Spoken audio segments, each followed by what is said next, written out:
اعوذ باللہ من الشیطان الرجیم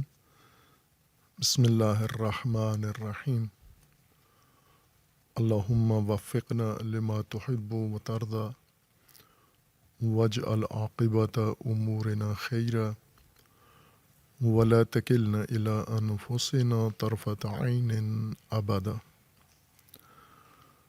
رب ادخلنی مدخل صدق واخرجنی مخرج صدق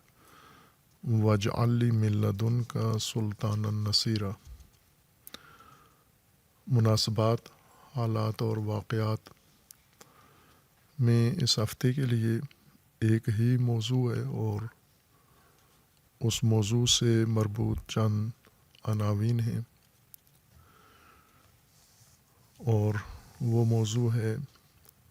شہادت رہبر انقلاب پیشوائے امت اسلامی ولی امر مسلمین حضرت آیت اللہ العظمی امام خامنئی قدس سرہ، اور اس کے بعد شروع ہونے والی جنگ جو تاحال جاری ہے۔ شہادت امام خامنئی رحمۃ اللہ علیہ 21ویں صدی کا سب سے بڑا سانحہ ہے، ہرچند 21ویں صدی ابھی اپنے پہلے ثلث میں ہے اور آگے اس کو گزرنا ہے۔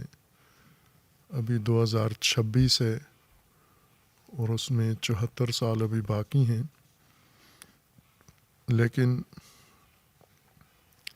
یہ کہا جا سکتا ہے کہ اس صدی کا بڑا حادثہ و واقعہ شہادت رہبر شہید ہے۔ ایک بڑا حادثہ جو حادثہ قرن شمار ہوا تھا اور 20ویں صدی میں رونما ہوا، جو ابھی تک 20ویں صدی کے سر فہرست واقعات میں سے ہے، وہ وقوع انقلاب اسلامی تھا اور کامیابی انقلاب اسلامی کی 1979 میں، اور اس کے ٹھیک 47 سال بعد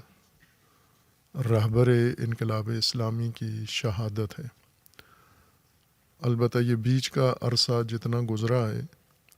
خواہ 20ویں صدی کا یا 21ویں صدی کا پہلا حصہ اور 20ویں صدی کا آخری حصہ، اس میں اور بہت سارے فراوان حادثات رونما ہوئے ہیں تاریخی، جو اہمیت رکھتے ہیں، لیکن اگر ہم حادثہ قرن کسی کو قرار دیں تو پچھلی صدی کا حادثہ یا واقعہ انقلاب اسلامی ہے، اور موجودہ صدی کا واقعہ شہادت امام خامنئی رحمۃ اللہ علیہ ہے۔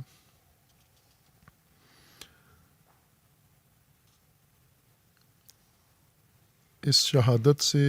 مربوط بہت موضوعات ہیں جنہیں سمجھنے کی ضرورت ہے، اور چونکہ ابھی حالت وقوع میں ہے، اس وجہ سے اور جنگ کی بھی شدت ہے اور حادثات تیزی سے یکے بعد دیگرے وقوع پذیر ہو رہے ہیں، ابھی عام لوگوں کے لیے، مبصرین کے لیے، تجزیہ کاروں اور تجزیہ نگاروں کے لیے آسان نہیں ہے اس موقع پر اس واقعہ کو سمجھنا، اس کی گہرائی میں جانا اور اس کے مختلف پہلوؤں کا جائزہ لینا، لیکن جو لوگ انقلاب اسلامی سے قریب رہے ہیں، انقلاب کے متن میں رہے ہیں اور انقلاب سے جڑے رہے ہیں، ان کے لیے اتنا عرصہ گزرنا ضروری نہیں ہے۔ چونکہ باہر کے لوگوں کو کسی واقعہ کو سمجھنے کے لیے کافی مطالعہ کی ضرورت ہوتی ہے، واقعہ کے وقوع کے بعد وہ دلچسپی لیتے ہیں، غور و فکر شروع کرتے ہیں، معلومات اکٹھی کرتے ہیں، تجزیہ و تحلیل کرتے ہیں اور دوسروں کے اظہار نظر پر توجہ کرتے ہیں۔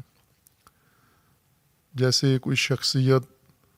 دنیا میں آتی ہے اور زندگی گزارتی ہے، اور پھر اس کے بعد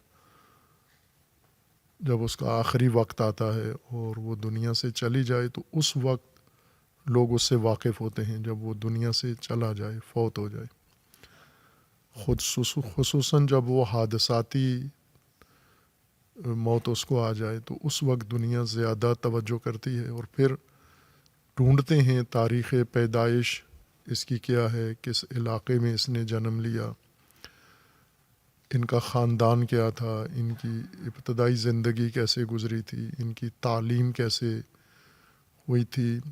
اور انہوں نے مختلف سالوں میں کیا کارہائے نمایاں انجام دیے، ان کی خدمات کیا ہیں، ان کا منصب اور عہدہ کیا ہے۔ یہ بعد از واقعہ لوگ جستجو شروع کرتے ہیں، اور اس جستجو میں ضروری نہیں کہ وہ حقیقت تک پہنچ جائیں، چونکہ ان کو جو درکار مواد ہوتا ہے وہ مختلف واسطوں سے لیا جاتا ہے، بلا واسطہ نہیں لیتے۔ اس لیے بہت سارے ایسے لوگ جو واقعہ کے وقوع کے بعد تحقیق اور بیان اور جستجو میں وارد ہوتے ہیں، عموماً مشابہ نتائج تک پہنچتے ہیں اور ایک جیسے، اور زیادہ تر غلط نتائج تک پہنچتے ہیں اور غیر واقعی نتائج تک پہنچتے ہیں جن کی کوئی حقیقت نہیں ہوتی۔ لیکن جو لوگ اس شخصیت کے ساتھ ہیں، جیسے آج جو بڑی شخصیت فرض کریں دنیا سے گئی ہے اور لوگ متوجہ ہوئے ہیں اس کی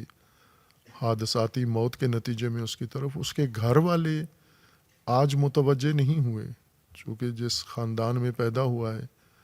وہ خاندان شروع سے بچپن سے اس سے واقف ہے، آشنا ہے۔ جن لوگوں کے ساتھ اس کی پرورش ہوئی ہے، جس ماحول میں اس نے تعلیم حاصل کی ہے، جن اساتید سے اس نے پڑھا ہے، جن دوستوں کے ساتھ اس نے عمر گزاری ہے، وہ سارے اس کے ساتھ رہے ہیں۔ وہ حادثے کے بعد متوجہ نہیں ہوئے، بلکہ قبل از وقوع حادثہ بھی اس حقیقت سے آشنا تھے، روشناس تھے، اور ان کی معرفت بہتر ہے ان لوگوں کی نسبت جو واقعہ کے بعد متوجہ ہوئے ہیں۔ آج دنیا ساری، تمام دنیا بالاتفاق صرف اسی موضوع کی طرف متوجہ ہیں کہ امام خامنئی کون تھے، کیا تھے، کیسی شخصیت تھی، اور ماضی ان کا کیا تھا، ابتدائی دورانیہ ان کا کیا تھا، اور جتنے ان کے منابع ہیں جہاں جہاں سے انہیں دسترسی ہے راہبر کی زندگی اور حالات زندگی تک، ظاہر ہے وہ معلوم نہیں مستند ہیں یا غیر مستند ہیں۔ جیسے آج کل زیادہ تر لوگ میڈیا کی طرف رجوع کرتے ہیں، اور میڈیا پہ ایسی ایپس اور ایسی ویب سائٹس بنی ہوئی ہیں جو اس طرح کی عمومی معلومات، جنرل نالج لوگوں کو پہنچاتے ہیں اور دیتے ہیں۔ جیسے ویکیپیڈیا ہے کہ زیادہ تر غلط معلومات اس کے اندر ہوتی ہیں، چونکہ یہ صفحہ یہ ہر ایک کے لیے کھلا ہوا ہے، اور اس کے اندر عموماً غلط، ناقص معلومات ہوتی ہیں۔ جیسے ویکیپیڈیا ہے، اس کو ویسے تو ایک دائرۃ المعارف اس کو کہتے ہیں، لیکن میرے خیال میں یہ غلط معلومات کا دائرۃ المعارف اس کو کہہ سکتے ہیں آپ، کہ کسی کے بارے میں کوئی اور معلومات دے رہا ہوتا ہے۔ مثلاً رہبر معظم کے بارے میں اس دائرۃ المعارف میں کوئی بھی شخص بیٹھ کر مضمون لے کے یا معلومات دے سکتا ہے، اور اس کے لیے کوئی ان کے پاس پرکھنے کا ذریعہ بھی نہیں ہے کہ یہ معلومات درست ہیں یا غلط ہیں۔ چونکہ اور کوئی بھی اس کی دلیل نہ ہو تو کم از کم ہم یہ کہہ سکتے ہیں کہ جو میرے متعلق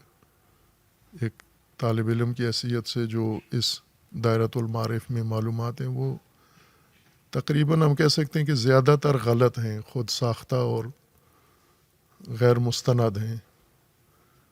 جس نے دینی تھی وہ کم از کم آ کے پوچھ لیتا یا مطالعہ کر لیتا، لیکن یہ زحمت نہیں کرتے چونکہ میڈیا سب کی دسترس میں ہے، غلط معلومات لوگوں کو دیتے ہیں. تو ظاہر ہے رہبر معظم کے بارے میں، رہبر شہید کے بارے میں بھی صحیح معلومات یہ میڈیا کے ذریعے سے حاصل نہیں ہوں گی. وقت لگے گا، لیکن یہ سب کے لیے نہیں ہے قانون. وقت ان کو لگے گا جو دور تھے رہبر سے، انقلاب سے اور اس پورے ماجرا سے، لیکن جو نزدیک تھے اور جو اس انقلاب اسلامی کے یومیہ عمل کے اوپر اس کے اندر حصہ بھی تھے، شامل بھی تھے اور دیکھ بھی رہے تھے، جو عینی گواہ ہیں، شاہد ہیں، جو شہید ہیں و شاہد ہیں، گواہ ہیں اس سارے عمل کے، ان کو اتنی مشکل نہیں ہے، وہ آسانی سے اس حقیقت کو بیان کر سکتے ہیں. شہادت رہبر شہید، امام شہید آگاہانہ شہادت تھی، انتخابی اور اختیاری شہادت تھی. ایسا نہیں تھا کہ غفلت میں اور نادانستگی میں یہ شہادت وقوع پذیر ہو گئی، یعنی توقع نہیں تھی اور اندازہ نہیں تھا، آگاہی نہیں تھی، یہ اطمینان تھا کہ شہید نہیں کریں گے، حملہ نہیں کریں گے، لیکن انہوں نے حملہ کر دیا دشمنوں نے. ایسا نہیں تھا، بلکہ مکمل طور پر یہ آگاہانہ، انتخابی اور اختیاری شہادت تھی. اس شہادت سے بچا جا سکتا تھا اور اس سے اجتناب کیا جا سکتا تھا، لیکن مکتب انقلاب میں اور مکتب اسلام میں، مکتب قرآن میں اور خصوصاً مکتب تشیع میں اور تشیع حسینی میں، تشیع عاشوراء میں یہ جان بچانے کا فلسفہ یا راستہ نہیں ہے،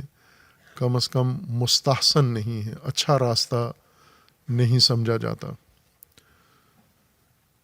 چونکہ تشیع بھی کئی طرح کا تشیع ہے، رسوماتی تشیع ہے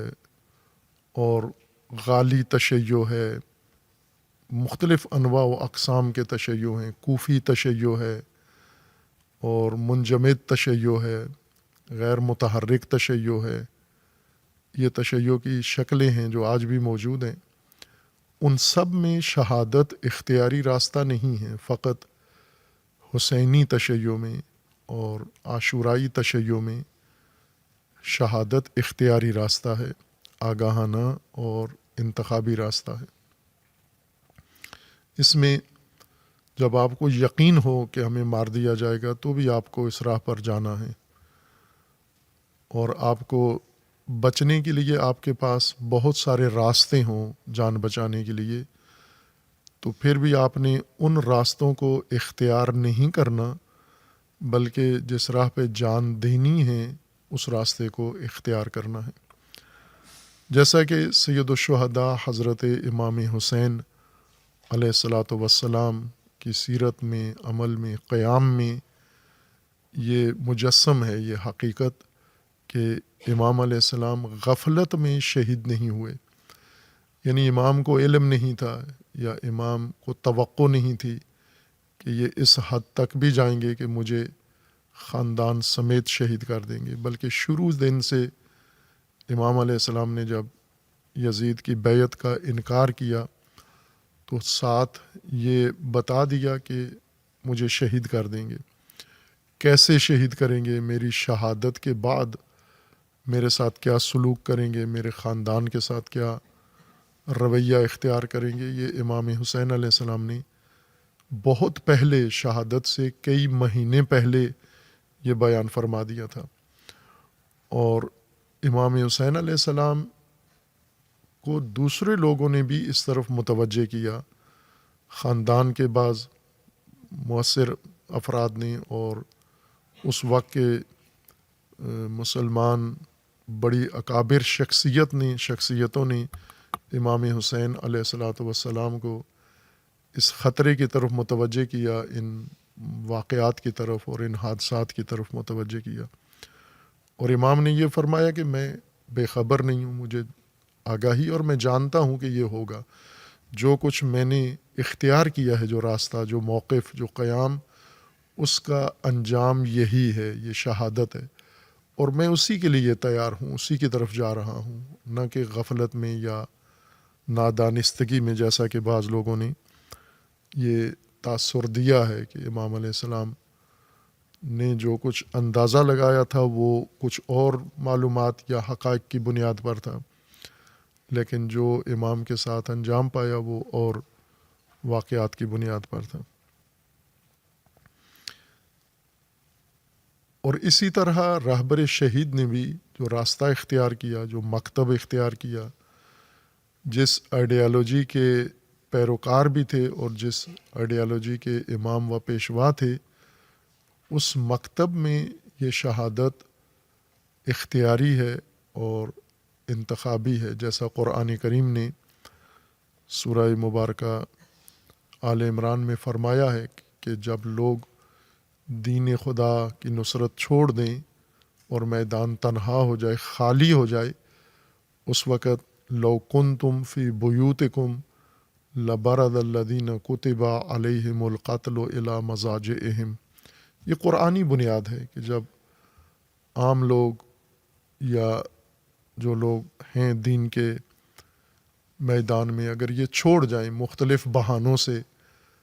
ڈر جائیں، خوفزدہ ہو جائیں، ہراساں ہو جائیں، لالچ میں آ جائیں، مصلحتیں آڑے آ جائیں، مفادات آڑے آ جائیں اور مجبوریاں ان کے دامنگیر ہو جائیں، تو ایسے میں یہ لوگ گھروں میں جا بیٹھتے ہیں، اور جن پر اللہ نے قتل لکھ دیا ہے، شہادت لکھ دی ہے، یہ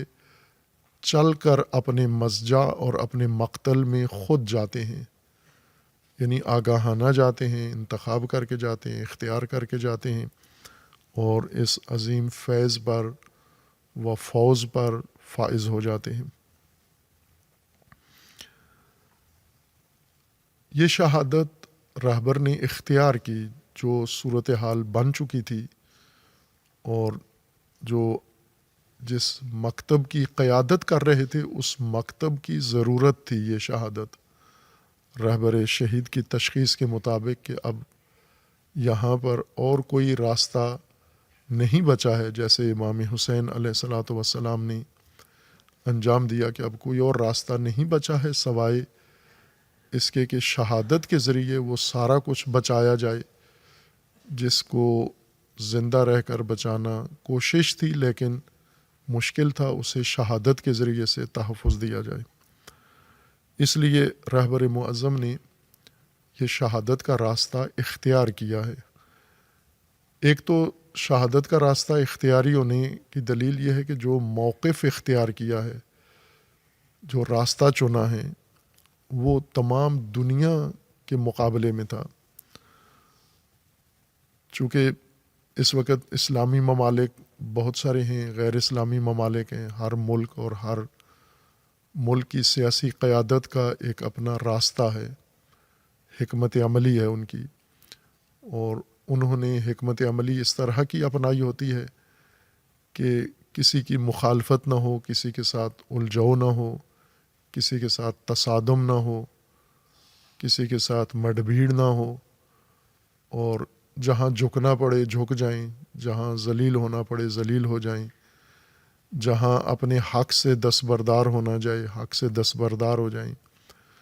جہاں محکومیت غلامی اختیار کرنا پڑتی ہے محکوم بن جائیں، غلام بن جائیں وہاں، اور اس کو اپنے لیے ایک سیاسی بصیرت یا سیاسی حکمت عملی سمجھتے ہیں۔ مفاد پرستی کی دنیا اور مصلحت کوشی کی دنیا میں، سیاست میں یہ رائج طریقہ ہے کہ آپ سیاست میں اپنا مفاد نکالنے کے لیے مکر بھی کرو، مکاری بھی کرو، دھوکہ بھی دو، فریب بھی دو، جنایت بھی کرو، خیانت بھی کرو، آپ کے اہداف کے لیے ہر چیز جائز ہے۔ آپ کے لیے آپ کے اہداف ملکی، سیاسی، قومی، دینی، یہ اہداف ہر غلط چیز کو، ہر غلط راستے کو جائز قرار دیتے ہیں، الاہداف و تبرر المبادی، اہداف وسائل کو اور راستوں کو مباح قرار دیتے ہیں، لیکن یہ قرآن کے مطابق ناجائز کام ہے، اسلام کے منطق میں یہ ممنوع کام ہے، ناروا کام ہے، جرم ہے یہ کہ اہداف ہر وسیلے کو جائز قرار دیں۔ اور یہی دین ہے، تمام جتنے بھی سلسلے ہیں، مذاہب ہیں، سب کے اندر یہی ہے۔ فرقہ واریت میں شیعہ سنی یا دیگر ناموں سے آپس میں فرقے الجھتے ہیں، لیکن وہ اس موضوع میں نہیں الجھتے، اس موضوع میں سب ایک ہیں۔ یہاں پر فرقہ بندی یا فرقہ سازی نہیں ہے کہ آپ اپنے مقاصد کے لیے آپ ہر ناجائز راستہ بھی انتخاب کر سکتے ہیں، اور آپ کا مقصد ناجائز راستوں کو جائز قرار دیتا ہے۔ شیعہ سنی سب اس میں متفق ہیں۔ آج کی دنیا کا رویہ ہم سب نے دیکھا ہے کہ جنہوں نے جہاں بولنا تھا خاموشی اختیار کی، جہاں خاموش رہنا تھا وہاں بول پڑے ہیں، جس کے ساتھ نہیں ملنا تھا اس کے ساتھ مل جاتے ہیں، جس کے ساتھ ملنا چاہیے تھا اس سے دور ہو جاتے ہیں۔ اور یہ اسی وجہ سے ہے کہ ہمارے جو مفادات ہیں، مقاصد ہیں، وہ ہمارے لیے یہ راستے جائز قرار دیتے ہیں۔ لیکن قرآن اور دین کا راستہ، اللہ کا راستہ ایسا لچکدار نہیں ہے، اور اس کے اندر یہ ضابطہ ہی نہیں ہے کہ آپ کے اہداف آپ کے ناجائز راستوں کو جائز قرار دیتے ہیں یا ناجائز وسائل کو جائز قرار دیتے ہیں۔ جیسے آپ کا ہدف مقدس ہے، جیسے آپ کا ہدف پاکیزہ ہے، برتر ہے، اسی طرح اس کا راستہ بھی مقدس اور پاکیزہ اور برتر ہوگا۔ ناجائز راستوں سے جائز مقاصد حاصل نہیں کر سکتے، یہ جرم ہے، یہ گناہ ہے، یہ قابل مواخذہ ہے، دنیا میں بھی و آخرت میں بھی۔ لیکن رائج سیاست میں، میکیاولی کی سیاست میں اور بنو امیہ کی سیاست میں یہی دین بھی ہے، یہی مذہب بھی ہے، اور عملاً سب نے یہی اختیار کیا ہوا ہے۔ ہم جیسا اشارہ کیا کہ اس میں کوئی فرق نہیں پڑتا، سیاسی جماعتیں سب کا ایک یہی مسلک ہے۔ جھنڈا بینر الگ ہے لیکن راستہ ایک ہی ہے کہ آپ اقتدار میں آئیں جائز یا ناجائز طریقے سے، کوئی فرق نہیں پڑتا، ہدف اقتدار میں آنا ہے۔ اسی طرح آپ شہرت حاصل کریں جائز یا ناجائز طریقے سے، آپ مسند تک پہنچیں، کرسی تک پہنچیں، اقتدار تک پہنچیں جائز یا ناجائز طریقے سے، یہ فرق نہیں پڑتا، اہم اقتدار میں آنا ہے۔ لیکن چونکہ امام شہید، رہبر شہید ایک خاص آئیڈیالوجی کے تابع تھے اور اس کے رہبر تھے، اور وہ دینی قرآنی آئیڈیالوجی ہے اور وہ عاشورائی آئیڈیالوجی ہے، مکتب امامت کی آئیڈیالوجی ہے، جس میں یہ ساری چیزیں قدغن ہیں۔ امیر المومنین علیہ الصلاۃ والسلام اس سیاست کے بانی امیر المومنین ہیں، البتہ رسول اللہ صلی اللہ علیہ وآلہ وسلم بنیادی بانی ہیں اس مکتب آئیڈیالوجی اور سیاست کے، کہ آپ نے ناجائز مقاصد کے لیے، آپ نے جائز مقاصد کے لیے ناجائز حربے وسیلے استعمال نہیں کرنے۔ ہر چند رسول اللہ کے بعد یہ ضابطہ مد نظر نہیں رہا اور اقتدار کے لیے ہر وسیلہ جائز قرار دیا گیا۔ امیر المومنین نے آ کر اپنے دور امامت و حکومت میں اس کو بنیاد قرار دیا کہ ہم جائز مقصد کے لیے ہر ناجائز چیز کو استعمال نہیں کر سکتے۔ ظاہر ہے اس میں انسان پابند ہو جاتا ہے، محدودیت آ جاتی ہے جب آپ اصول آئیڈیالوجی اور مکتب اختیار کرتے ہیں اور اس کے ایسے اصول ہوں جن کے اندر کوئی ناجائز چیز آپ نے استفادہ نہیں کرنی، تو آپ بہت محدود ہو جاتے ہیں اور کمزور بھی ہو جاتے ہیں۔ جب جیسا امیر المومنین علیہ السلام کا ایک مکتوب بھی ہے اور خطبہ بھی ہے معاویہ کے بارے میں کہ معاویہ کے ہاتھ کھلے ہیں، وہ کسی چیز کی پابندی نہیں کرتا، لیکن میرے ہاتھ بندھے ہیں کہ میرے لیے تقوی سب سے بڑی رکاوٹ تقوی ہے، میں تقوی کی حد کو، ضابطے کو عبور نہیں کر سکتا، لیکن اس کے لیے کوئی ممانعت نہیں ہے، اس کے لیے کوئی رکاوٹ نہیں ہے، وہ کچھ بھی کر سکتا ہے۔ اس لیے یہ فرمایا کہ تقوی و خوف خدا حائل ہے، ورنہ دنیا دیکھ لیتی کہ زیادہ چالاک، زیادہ سمجھدار کون ہے۔ آج اسے زیادہ سمجھدار قرار دیا جاتا ہے، چونکہ اس نے جس طرح سے اقتدار حاصل کیا ہے تو لوگ اس کے معترف ہو گئے ہیں کہ یہ کامیاب سیاستدان ہیں۔ لیکن بے تقوی انسان ہو جائے تو پھر یہ سارے کام جائز ہوتے ہیں، لیکن میں نہیں کر سکتا یہ کام۔ رہبر معظم اس مکتب کے پیروکار ہیں اور اس مکتب کے امام ہیں اور پیشوا ہیں، لہٰذا اس مکتب کے اندر یہ اصول ہیں، یہ ضابطے ہیں، اور ان ضوابط کے مطابق آپ نے اپنا مقصد حاصل کرنے اور اس پہ آپ نے جھکنا نہیں ہے، تسلیم نہیں ہونا۔ امام شہید و رہبر شہید کو شہید کر کے دشمن نے سب سے بڑی حماقت کی ہے۔ یہ تاریخ بھی بعد میں لکھے گی اور ابھی بھی لکھ رہے ہیں، ابھی بھی لوگ کہہ رہے ہیں یہ بات، میڈیا تبصروں میں عالمی طور پر تمام بڑے معتبر نامہ نگاروں، روزنامہ نگاروں کے توسط سے اظہار کی جا رہی ہے کہ یہ ایک بہت بنیادی اسٹریٹجک خطا اور حماقت ہے، اور یہ امریکی موجودہ صدر ہی اتنا احمق ہے جو یہ خطا کر سکتا ہے، یہ جرم کر سکتا ہے۔ باقی شاید کوئی ایسا نہ ہو جو اتنی بڑی حماقت کر سکے۔ جیسا کہ امریکی جو پہلے شیاطین، امریکہ ایک شیطان ہے بنیاد سے، اپنے یوم تاسیس سے جب 250 سال پہلے یہ ریاست بنی تھی، یہ جتنے جنایت کار ہیں سفید چمڑی والے، یہ یورپ سے ہجرت کر کے گئے، سرخ فام لوگوں کی سرزمین پر جا کر قبضہ کیا، انہیں مارا، ان کی جنایت کی، ان کے گلے کاٹے، ان کی عورتوں کے ساتھ زیادتی کی، ان کے بچوں کو ذبح کیا۔ یہ تمام ملک جو ابھی امریکہ کہلاتا ہے، بر اعظم پورا، یہ سرخ فام لوگوں کا تھا، یعنی سرخ رنگت والے لوگوں کا تھا، جنہیں عام اصطلاح میں ریڈ انڈینز کہا جاتا ہے۔ انڈین نہیں ہیں، ہندی نہیں ہیں، سرخ ہندی انہیں اس وجہ سے کہا جاتا ہے کہ یہ یورپی جنایت کار کولمبس اور اس کے بعد جنہوں نے یہ براعظم امریکہ اپنے بقول دریافت کیا ہے، جب یہ اصل میں کشتیاں لے کر انڈیا جانے کے لیے اور ہندوستان کے سفر کے لیے نکلے تھے، لیکن ان کے پاس مہارت سفری زیادہ نہیں تھی اور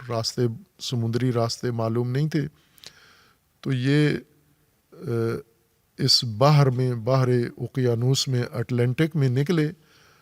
تو اپنے گمان میں ہندوستان جا رہے ہیں، لیکن راستہ غلط ہو گیا، بھول گئے اور یہ امریکہ کے ساحل پہ جا پہنچے۔ جب امریکہ پہنچے تو اس گمان کے ساتھ کہ ہندوستان آ گیا ہے، لہٰذا یہ انڈیا سمجھ کے، ہندوستان سمجھ کے اس سرزمین پر اترے، اور کتنے عرصہ تک یہ اس کو ہندوستان ہی سمجھتے رہے کہ ہم نے ہندوستان کی سرزمین پہ قدم رکھا ہے۔ چونکہ ہندوستان کی شہرت زیادہ تھی، یہ ناشناختہ سرزمین تھی ان کے لیے، ہندوستان شناختہ شدہ سرزمین تھی۔ تو یہ کافی عرصہ تک اس غلط فہمی میں، یہ سفید فام گوری چمڑی والے غلط فہمی میں رہے کہ یہ ہندوستان ہے۔ لہٰذا چونکہ وہاں کے لوگ یہ سفید فام تھے، سفید چمڑی تھی، ان کی سرخ چمڑی تھی، سرخ جلد والے تھے، اس وجہ سے ان کو یہ ریڈ انڈین کہتے تھے۔ ویسے ہندوستانی سانولے ہیں یا تقریباً سیاہی مائل لوگ ہیں ہندوستان والے، لیکن وہاں انہوں نے کہا یہ سرخ انڈین ہے، اس وجہ سے ان کا یہ نام پڑ گیا، ایک غلط فہمی کی وجہ سے۔ وہ سرخ انڈین نہیں ہیں، وہ سرخ امریکی ہیں، سرخ فام لوگ۔ یہ جنایت کار طبقہ، یہ بھیڑیے سفید فامس گوری چمڑی والے وہاں گئے اور قتل عام کیا، اور لاکھوں لوگوں کا قتل عام کیا، تمام بر اعظم میں جہاں جہاں بھی وہ لوگ تھے۔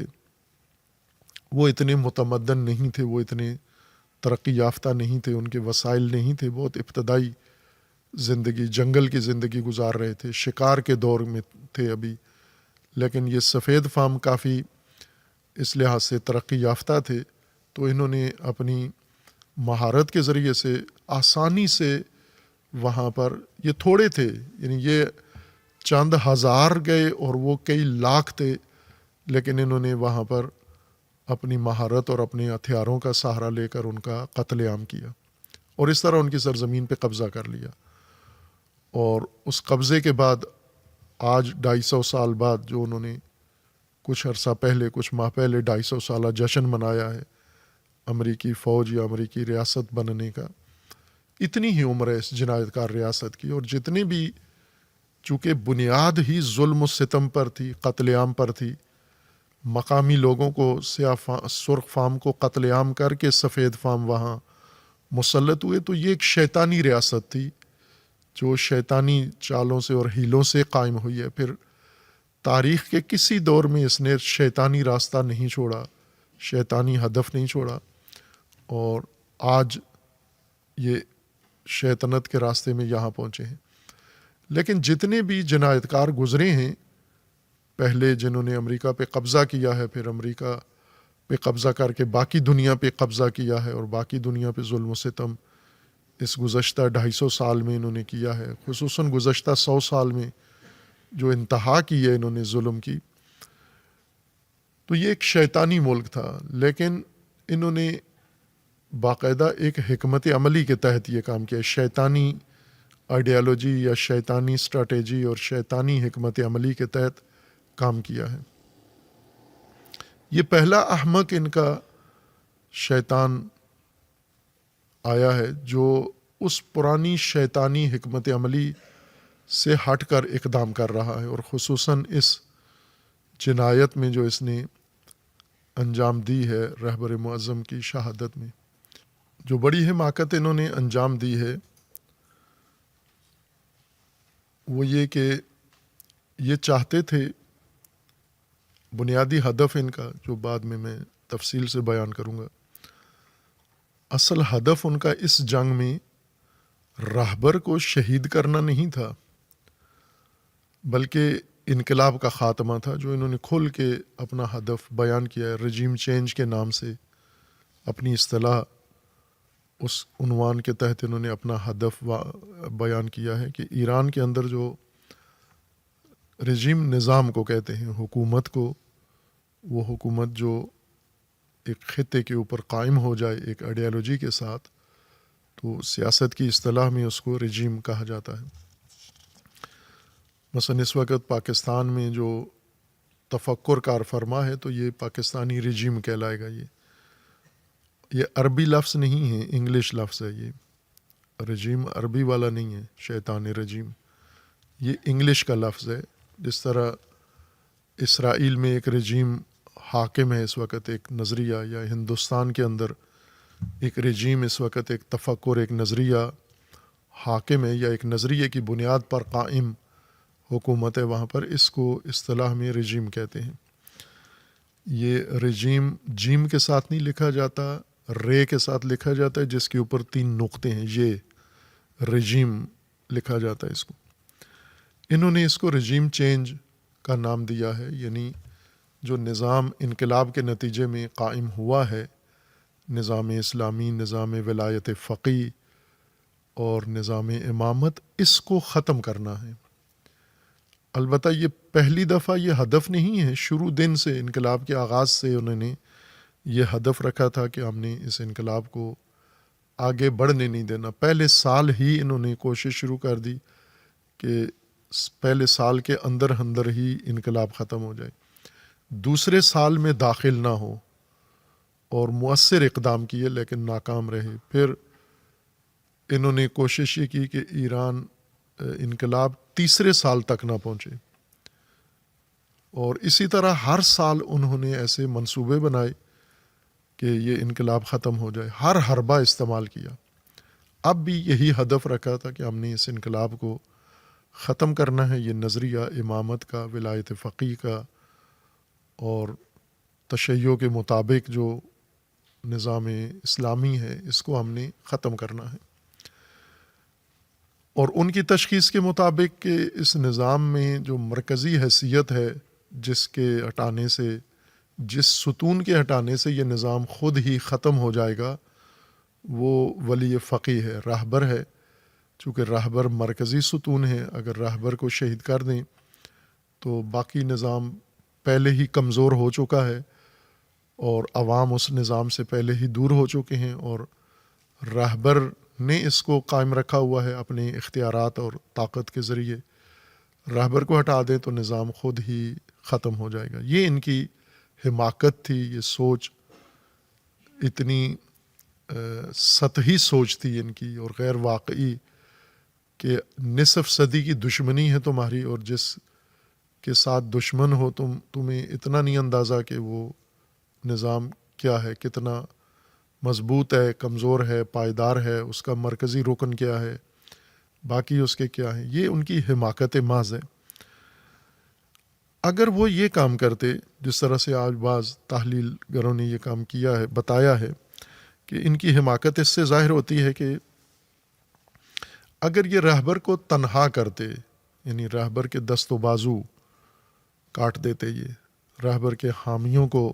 دور کر دیتے اور راہبر کو تنہا کر دیتے، تو پھر یہ کامیاب ہو سکتے تھے۔ یعنی ان کو یہ اگر حکمت عملی اپنانا پڑتی تو یہ زیادہ کامیاب ہوتے، لیکن انہوں نے سیدھا جا کے راہبر پر حملہ کر دیا ہے اس گمان کے ساتھ کہ راہبر کے ہٹنے سے باقی تو کوئی ہے نہیں ہے میدان میں، تو اس کو ہم جلدی ختم کر لیں گے۔ یہ سب سے بڑی ان کی حماقت تھی۔ چونکہ راہبر کی شہادت نے جو اثر چھوڑا ہے وہ اور کسی چیز سے نہیں پڑ سکتا تھا، اسی لیے راہبر نے یہ شہادت کا آگاہانہ راستہ اختیار کیا، اور یوں نہیں کہ اس موقع پر اور اس جنگ میں، یہ اس گفتگو سے کسی کے ذہن میں یہ غلطی نہ آئے کہ اس جنگ میں راہبر کا یہ ہدف تھا یا راہبر کی یہ حکمت عملی تھی۔ یہ شروع دن سے امام خمینی نے بھی اسی راستے کو اپنایا، اور ہر انقلابی کا یہی راستہ تھا۔ اور اس وقت چونکہ رہبر معظم کا انقلاب میں، تحریک انقلاب میں، انقلاب کے کامیابی میں اور انقلاب کے بعد نظام کی تاسیس میں بڑا بنیادی کلیدی کردار رہا ہے، تو رہبر اس وقت بھی اسی شہادت کے راستے پر تھے۔ یعنی کبھی بھی جادہ شہادت سے رہبر نے اپنے آپ کو دائیں بائیں کسی پناہ گاہ میں نہیں رکھا، بالکل اسی شاہراہ پہ رکھا جہاں شہادت ہی کا راستہ ہے۔ امیر المومنین علیہ الصلاۃ والسلام کی طرح امیر المومنین نے نہج البلاغہ میں کوفیوں کی ٹال مٹول اور کوفیوں کی حرکات و سکنات سے جب نالاں ہو کر ان کی سرزنش میں یہ بات کی کوفیوں کو کہ تمہاری وجہ سے میں بدنام ہو گیا ہوں، اور یہ ہوا تھا۔ کوفیوں کی وجہ سے امیر المومنین کے بارے میں بنو امیہ نے باتیں کرنا شروع کر دی تھیں کہ امیر المومنین ہیں، دلیر بہادر ہیں خود، لیکن تدبیر نہیں ہے اور قیادت صحیح کرنا نہیں آتی، جنگ نہیں کرا سکتے، جنگ کے قواعد اور حرب و ضرب سے واقف نہیں ہے۔ چونکہ جب جنگ کا موسم ہوتا تھا، جب جنگ کے لیے حالات موزوں ہوتے تھے، تو ان کی طرف سے جنگ نہیں شروع ہوتی تھی۔ جب جنگ کے لیے بہت مناسب فضا ہوتی تھی یا ضرورت ہوتی تھی کہ لوگوں کو میدان میں لا کر جنگ کا آغاز کیا جائے، دشمن کو پسپا کیا جائے، دشمن پہ کاری ضرب لگائی جائے، اس وقت امیر المومنین اقدام نہیں کرتے تھے۔ اور جب وہ وقت گزر جاتا تھا پھر اس کے بعد لوگوں کو تیار کرتے کہ اب جنگ کے لیے تیار ہو جاؤ، اور لوگوں کو جنگ کے لیے تیار بھی نہیں کر پاتے تھے۔ امیر المومنین نے یہی بات کی ہے کہ تمہاری وجہ سے، کوفیوں کی وجہ سے، اپنے پیروکاروں کی وجہ سے میں بدنام ہو گیا ہوں، کہ مجھے بنو امیہ یہ کہہ رہے ہیں، قریش مجھے یہ کہہ رہے ہیں کہ ابو طالب کا بیٹا دلیر ہے، بہادر ہے، لیکن جنگ کے اور حرب کے فنون سے آگاہ نہیں ہیں۔ تو امیر المومنین نے وہاں پر یہ فرمایا کہ اس جملے کے ساتھ کہ بھلا ہو ان قریش کا جنہوں نے میرے بارے میں یہ تبصرہ کیا ہے، جبکہ یہ جانتے ہیں کہ میں 20 سال کی عمر سے کم میری عمر تھی جب میں نے تلوار اٹھائی، میدان جنگ میں گیا، اور پھر اس کے بعد آج میں 60 سال کے پیٹے میں ہوں، 60 سال میری عمر ہو چکی ہے اور اوپر جا رہی ہے، 60 سال سے اوپر ہو گئی ہے میری عمر، اور 20 سال سے میں نے تلوار اٹھائی اور اب 60 سال کے پیٹے میں ہوں، تو 40 سال ہو چکے ہیں، میرے ہاتھ میں شمشیر ہے اور میں نے ہر جنگ میں شرکت کی ہے رسول اللہ کے ساتھ، اور بعض تو جنگیں لڑی ہی فقط امیر المومنین نے، فیصلہ ہی جنگ کا امیر المومنین نے کیا ہے، جیسے جنگ بدر ہے، جیسے جنگ خندق ہے، جیسے جنگ خیبر ہے، کہ یہ ساری جنگیں امیر المومنین کی بصیرت اور امیر المومنین کی شجاعت سے فیصلے تک اور انجام تک پہنچی۔ اور فرما رہے ہیں کہ تمہیں پتہ ہے قریش کو کہ میں 20 سال سے میدان کارزار میں قدم رکھا ہے اور اب میں 60 سال سے اوپر ہو گیا ہوں، اور میں کبھی بھی موت سے نہ گھبرایا ہوں، اور یوں بھی نہیں کہ جنگ مجھے کرنا نہیں آتی، لیکن جس کا لشکر ایسا ہو، جس لشکر کو میں کہتا ہوں اٹھو جنگ کے لیے تیاری کرو، یہ کہتے ہیں گرمی ہے، جس لشکر کو میں کہتا ہوں اٹھو تیاری کرو، یہ کہتے ہیں سردی ہے۔ تو جو لشکر ہی ایسا میسر آ جائے امیر المومنین جیسی شخصیت کو، اور ان کے ذریعے سے میدان میں کھڑا کرے لوگوں کو دشمن کے خلاف، جو فوج تیار ہی نہیں ہے، تو اس امیر المومنین فرماتے ہیں اس کے ساتھ یہی ہوتا ہے، جن کو ایسے نااہل، نالائق اور ناقابل اعتماد ساتھی مل جائیں، لشکر مل جائے، پیروکار مل جائیں، تو اس کا انجام یہی ہوتا ہے۔ کئی دفعہ امیر المومنین علیہ السلام نے ان کی ملامت، سرزنش اسی بات پر کی کہ تم آمادہ نہیں ہو، اور امیر المومنین نے اسی جواب میں یہ فرمایا کہ میں نے کبھی بھی اپنے آپ کو شہادت کے راستے سے دور اور محفوظ نہیں رکھا، بلکہ وقت شہادت بھی یہی موت کو خطاب کر کے کہا کہ موت تو ابھی آئی ہے، میں تیری انتظار میں کب سے تھا۔ میں نے جب پہلی دفعہ میدان کارزار میں قدم رکھا تو موت کی جستجو اور شہادت کی تلاش میں گیا تھا، اور تو آج امیر المومنین کے ہاتھ آئی ہے، تو آج امیر المومنین سے کی طرف آئی ہے، جبکہ میں تیری جستجو میں ان گزشتہ جتنی عمر گزری ہے 60 سال میں تیری جستجو اور تیری آرزو میں تھا۔ یہی بات ہو بہو امام شہید و رہبر شہید کے بارے میں مصدقہ طور پر صحیح ہے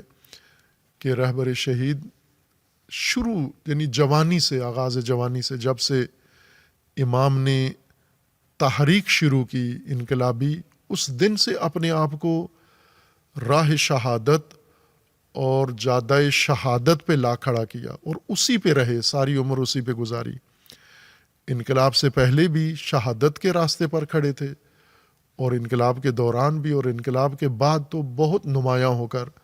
جس کے دستاویزات موجود ہیں، جس کے ثبوت ابھی موجود ہیں، تصاویر اور ویڈیو فلمیں موجود ہیں، کہ کس طرح اپنے آپ کو شہادت کے راہ پر ہمیشہ رکھا، اور آخری عمر تک اسی جگہ رکھا، کہ شہادت کی راہ پر اپنے آپ کو رکھا، شہادت کے مسیر پر اپنے آپ کو امام خامنئی، امام شہید نے رکھا۔ لیکن یہ شہادت اس موقع پر نصیب ہوئی، اور یہاں بھی پتہ تھا کہ اب شہادت یقینی ہے، اور اس کو رہبر نے مزید یقینی بنایا، جو دشمن کی طرف سے یقینی ہو چکی تھی، رہبر کی طرف سے بھی اس کو یقینی بنایا گیا۔ اور یہ بات آج ساری دنیا اعتراف کرتی ہے کہ رہبر نے جب سے قیادت سنبھالی انقلاب کی، پہلے امام کے ایک سپاہی کے طور پر تھے، اور پھر اسی مسند قیادت پر آ بیٹھے، اور اب انقلاب کی رہنمائی اور ملت کی، انقلابیوں کی رہنمائی کا عہدہ و منصب لیا۔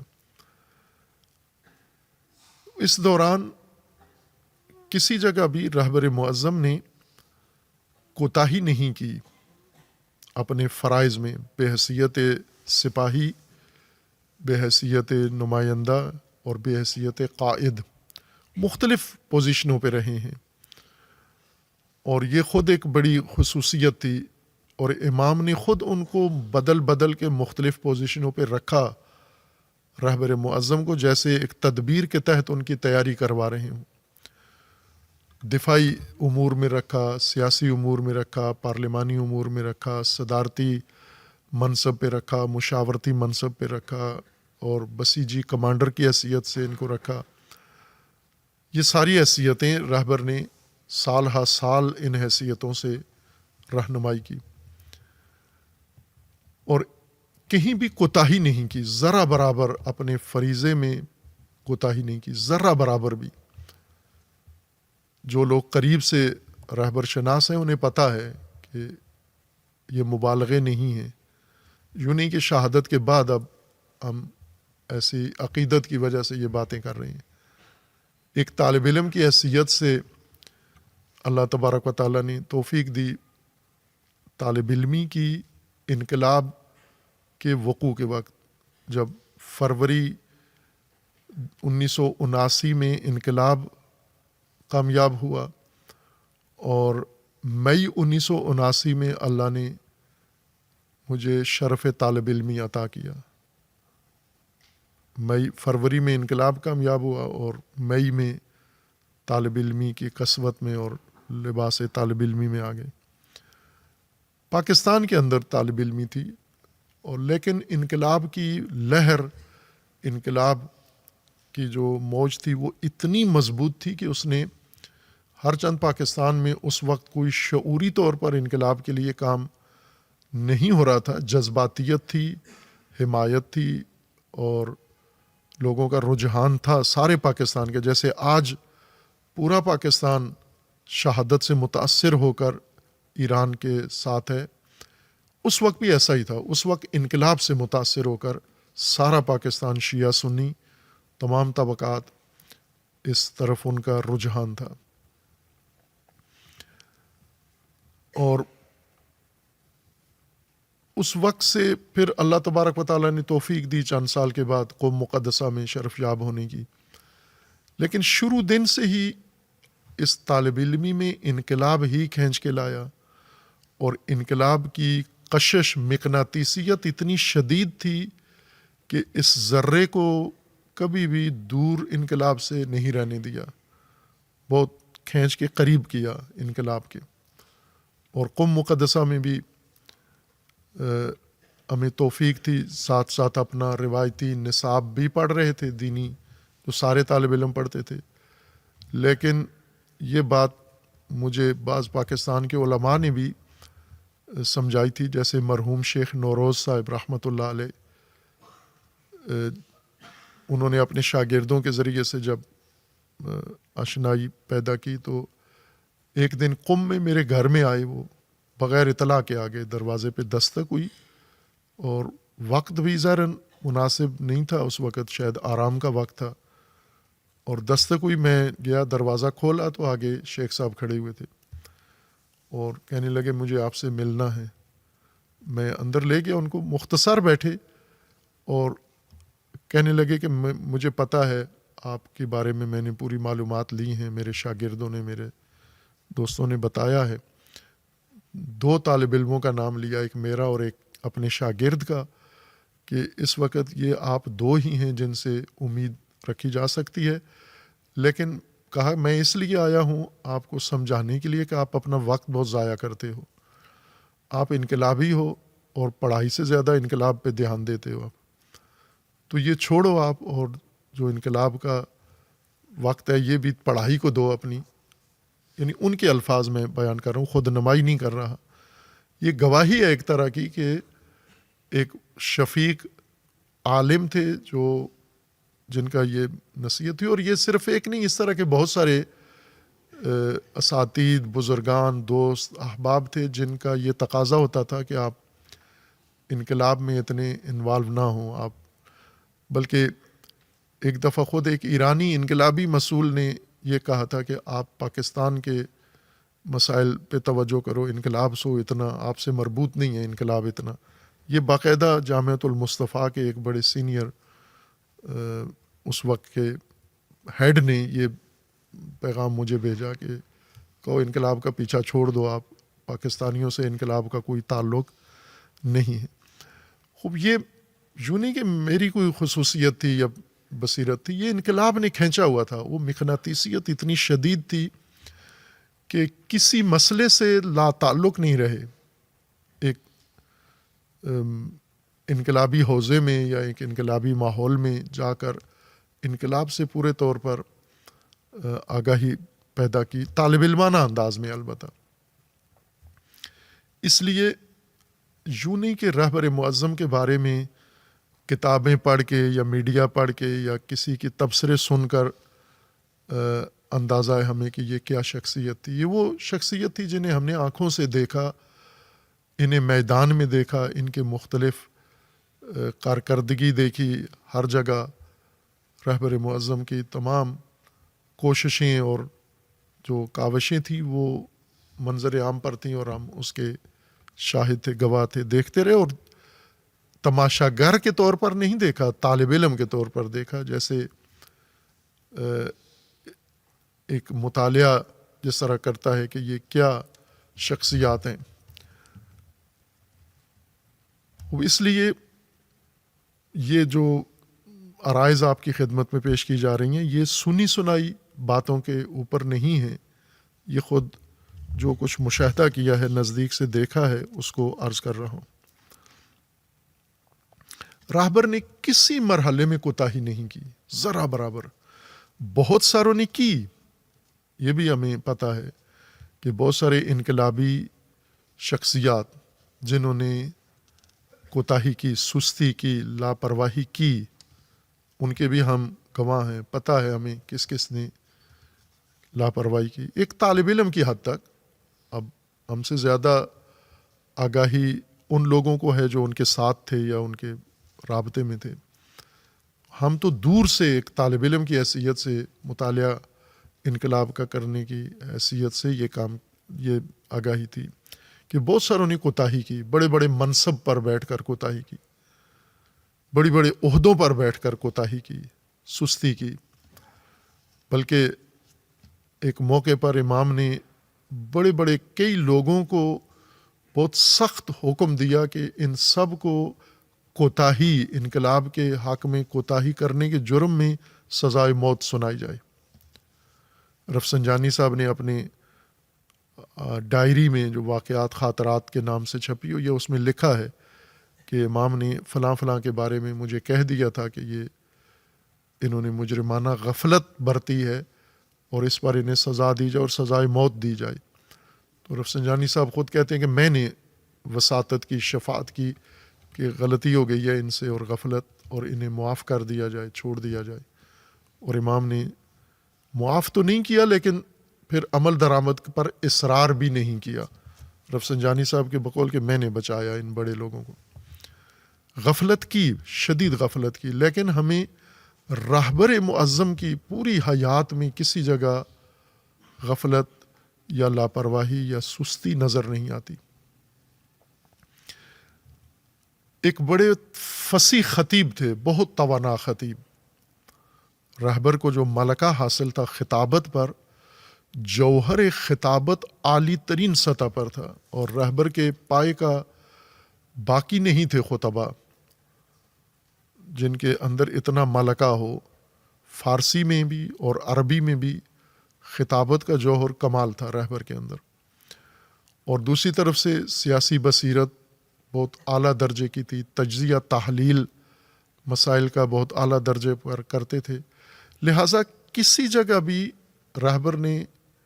کمی نہیں چھوڑی. قیادت کے بعد بالخصوص ہر شعبے کو رہبر نے مضبوط کیا. ہمیں پتہ ہے کہ رہبر معظم نے یہ جو آج میزائل پاور انقلاب کی کام آ رہی ہے، اور جس نے دشمن کو گھٹنے ٹیکنے پر مجبور کر دیا ہے، یہ میزائل طاقت یہ رہبر کی بصیرت کا نتیجہ تھی. یہ رہبر معظم نے یہ توجہ بھی دلائی اور اس کے لیے موقع بھی بنایا اور اس کے لیے افراد مختص کیے، اس کے لیے بجٹ بھی رکھا اور اس کے اوپر اصرار بھی کیا کہ یہ توانائی ہم نے حاصل کرنی ہے۔ رفسنجانی صاحب نے ایک موقع پر اپنی صدارت کے دوران ہی کہا تھا، جس طرح ہمارے ایک گزرے ہیں وزیر اعظم جن کے ارشادات عالیہ میں سے یہ تھا کہ سڑکیں بنانے سے کوئی قوم ترقی نہیں کرتی، تو کوئی نہ سڑک بنائی، نہ بنانے دی، نہ کوئی کارخانہ بنایا۔ انہوں نے کہا اس سے ترقی کرتی نہیں ہے قوم، ان کے اپنے اصول تھے ترقی کرنے کے۔ اسی طرح رفسنجانی صاحب جن کی بڑی عظیم خدمات ہیں، ان کے بیان باقاعدہ موجود ہیں، ان کی کتابوں میں ہیں، ہر چیز مستند ہے ان کی۔ انہوں نے ایک موقع پر یہ کہا تھا کہ میزائل سے قوم ترقی نہیں کرتی۔ میزائل، چونکہ رہبر کا اصرار تھا میزائل ٹیکنالوجی پر، اسی وقت یورپ اور امریکہ کا دباؤ تھا کہ آپ اس میزائل سازی کی طرف آئیں ہی نہیں، سوچیں ہی نہیں۔ تو رفسنجانی صاحب کا یہی نظریہ تھا کہ میزائل سے قوم ترقی نہیں کرتی، ملک مضبوط نہیں ہوتا، بلکہ اس سے زیادہ حساسیت بڑھتی ہے، اس سے زیادہ پابندیاں لگیں گی، اس سے زیادہ مشکلات بڑھیں گی۔ وہ بھی اپنی بات میں ٹھیک تھے کہ جب آپ دفاع مضبوط کر رہے ہیں تو حملہ ور پریشان ہو رہے ہیں، اور وہ انہوں نے پابندیاں لگائیں۔ یعنی اس سطح کے لوگ ایسے تھے جو میزائل ٹیکنالوجی کے حق میں اتنے نہیں تھے جتنا رہبر نے اس کو مضبوط کیا، اور آج ساری دنیا نے دیکھا کہ واحد اسلحہ فضائیہ کام نہیں کر رہی، توپ خانہ کام نہیں کر رہا، باقی جتنے بھی دفاعی ساز و سامان تھا وہ آج مؤثر نہیں ہے۔ صرف ایک ہتھیار مؤثر ہے اور وہ ہے میزائل، یا میزائل ٹیکنالوجی سے ہی مربوط اس کی ترقی یافتہ شکل جو ڈرونز کی شکل میں ہے، یہ بھی ایک طرح کا میزائل ہی ہے۔ اس طرح رہبر معظم نے ہر چیز کی طرف دھیان دیا۔ سائنس، ٹیکنالوجی، ایٹمی طاقت، یہ رہبر کے منصوبے تھے کہ یہ ہم نے حاصل کرنا ہے اور یہ ہمارا حق ہے، اور اس کے بغیر ہم ترقی نہیں کر سکتے، ہماری قوم مقابلہ نہیں کر سکتی دشمنوں کا۔ ملک کو ہم نے ان ستونوں پر کھڑا کرنا ہے۔ اور ایک چیز جو رہبر معظم نے سب سے زیادہ، یعنی میزائل سازی پہ اتنی توجہ نہیں کی جتنی حوزہ علمیہ کے انقلاب سازی پہ توجہ کی، کہ حوزہ علمیہ انقلابی ہو جائے۔ حوزے کو جتنا امام نے پیسہ دیا، امام شہید نے جتنے وسائل دیے، جتنی توجہ کی، جتنا خود میزائل ٹیکنالوجی کا نقشہ، ایٹمی ٹیکنالوجی کا نقشہ رہبر نے نہیں بنایا، رہبر نے صرف حکم دیا، فرمان دیا کہ یہ ٹیکنالوجی حاصل کی جائے، باقی کام سائنسدانوں نے کیا۔ لیکن حوزہ علمیہ میں انقلابی طلبہ اور انقلابی اساتید کی پرورش کا سارا منصوبہ اپنے ہاتھ سے لکھ کے دیا ان کو، اور خود تشریح کیا، وہ موجود ہے۔ رہبر معظم جب قم مقدسہ 2 دفعہ تشریف لائے تو دونوں دفعہ جو رہنمائی کی، میں نے اسی وقت کاپی پہ لکھا ہوا ہے، ابھی بھی محفوظ ہے میرے پاس، کہ حوزہ کیسے ہونا چاہیے، انقلابی حوزہ کیسے ہونا چاہیے، تعلیم میں کامیاب حوزہ کیسے ہونا چاہیے۔ اتنی توجہ تھی کہ یہ انقلابی حوزہ ہی انقلاب کی ضمانت ہے۔ انقلاب حوزے سے شروع ہوا ہے اور حوزہ علمیہ ہی انقلاب کو بچائے گا۔ لیکن ہم میزائل ٹیکنالوجی میں دیکھیں اور حوزہ علمیہ میں دیکھیں انقلابی، تو بہت زمین آسمان کا فرق ہے۔ آپ یہ انقلابی عمل حوزے کے اندر یہ جواب دہ ہونا چاہیے کہ اتنا بجٹ خرچ ہوا ہے تو آج انقلاب کے سپاہی کتنے ہیں، حوزے نے کیا تیار کیا ہے۔ لیکن یہ سارے کام تھے جو ہم نے دیکھے، نزدیک سے دیکھے کہ کس کس شعبے کے اوپر امام خامنئی توجہ کر کے اور اسے مضبوط بنا رہے ہیں۔ لہٰذا اپنی طرف سے کوئی کمی کوتاہی کسی حیثیت سے نہیں کی، جس پوسٹ پر بھی رہے، خصوصاً رہبر کے طور پر جو کچھ انجام دیا۔ لیکن اس کے باوجود بھی بعض کام، جیسے حوزہ علمیہ میں رہبر جو چاہتے تھے وہ انجام نہیں پایا، اسی طرح بعض اور پہلو تھے جن کے متعلق رہبر نے رہنمائی کی، جیسے عدالت اجتماعی، سماجی عدالت کا جو نظام رہبر معظم نے حکم دیا تھا ایرانی حکومتوں کو، یا اقتصاد مقاومتی اقتصاد کا مطلب یہ ہوتا ہے کہ آپ اقتصادی طور پر خود کفیل ہوں، مزاحمتی اقتصاد جس کا انحصار کسی پر نہ ہو، نہ یورپ پر ہو، نہ چائنا پر ہو، نہ روس پر ہو، نہ پڑوسیوں پر ہو، اور نہ تیل پر ہو کہ تیل کوئی خریدے گا تو اقتصادی نظام چلے گا۔ یہ وہ چیزیں ہیں جو رہبر نے خود ان کو بار بار سمجھایا، اس کا تشریح کی، اس کے نظام کی وضاحت کی، لیکن حکومتیں ناکام رہیں اقتصادی بنیاد، مقاومتی اقتصاد قائم کرنے میں ایرانی حکومتیں ناکام رہیں، چونکہ حکومتوں میں زیادہ تر وہ لوگ آتے تھے جو خود اپنے آپ کو رہبر سے بڑا دانشور سمجھتے تھے، چونکہ الیکشن میں کھڑے ہوتے تھے، رہبر کی تائید سے ان کو ووٹ ملتے تھے، اور ووٹ لے کر پاگل ہو جاتے تھے، دماغ گھوم جاتا تھا ان کا۔ وہ یہ سمجھتے تھے کہ رہبر غیر منتخب لیڈر ہیں، ہم عوام کے منتخب لیڈر ہیں، رہبر اسلامی لیڈر ہیں، ہم جمہوری لیڈر ہیں۔ تو صدارت میں آتے ہی ان کا دماغ گھوم جاتا تھا، اور اس وجہ سے رہبر کے بہت سارے منصوبے انہوں نے کھٹائی میں رکھے، وہ پورے نہیں کرنے دیے۔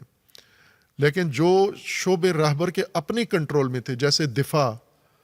اس کو رہبر نے بہت مضبوط کیا، جس کو آج دنیا ساری دیکھ رہی ہے۔ لیکن کئی شعبوں میں، جیسا میں نے عرض کیا، کہ لوگوں نے کوتاہی کی، سستی برتی، غفلت کی بہت سارے شعبوں میں، یا جیسے آج جو ایران میں بے پردگی کا رجحان ہوا، ایک فتنہ شروع ہوا، اس بے پردگی اس مرحلے سے روکنے کے لیے کہ فساد، اخلاقی گراوٹ اتنی نہ ہو جائے، اس کو رہبر معظم نے باقاعدہ ایک جہاد فرہنگی کے نام سے شروع کروایا کہ آپ اس پہلو پر، یعنی ثقافتی اور کلچرل میدان میں جہادی کام کرو، آپ یعنی اس طرح اپنے بچوں کی، عورتوں کی تربیت کرو کہ اگر نیزے سے بھی ان کے چادریں اور مکنے کوئی اتارے تو یہ نہ اتارنے دیں، اس طرح مضبوط کرو ان کو۔ لیکن یہاں غفلت ہوئی، خصوصاً یونیورسٹیوں میں، دانشگاہوں میں زیادہ یہ غفلت برتی گئی، اور یونیورسٹیوں میں مغرب کے فارغ التحصیل اساتذہ آئے، لیبرل، جو لبادہ اوڑھ کر منافق قسم کے لوگ یونیورسٹیوں میں آئے، لیکچرر، پروفیسر لگے، اور انہوں نے آ کر ان جوانوں کو دین سے دور کرنے کی کوشش کی، اور ان کو مغربی رجحان ان کے اندر پیدا کرنے کی کوشش کی۔ یہ سب ہوتا رہا، لیکن اس سب میں رہبر نے اپنا کام تسلسل سے جاری رکھا اور کوئی اس میں کمی نہیں چھوڑی۔ لیکن پھر بھی اصرار کے باوجود کچھ کام، حکومتوں کی غفلت، وزیروں کی غفلت، یا علماء کی غفلت، یا کسی بھی طبقے کی غفلت یا سستی کی وجہ سے یہ کمزوریاں پیدا ہوئیں۔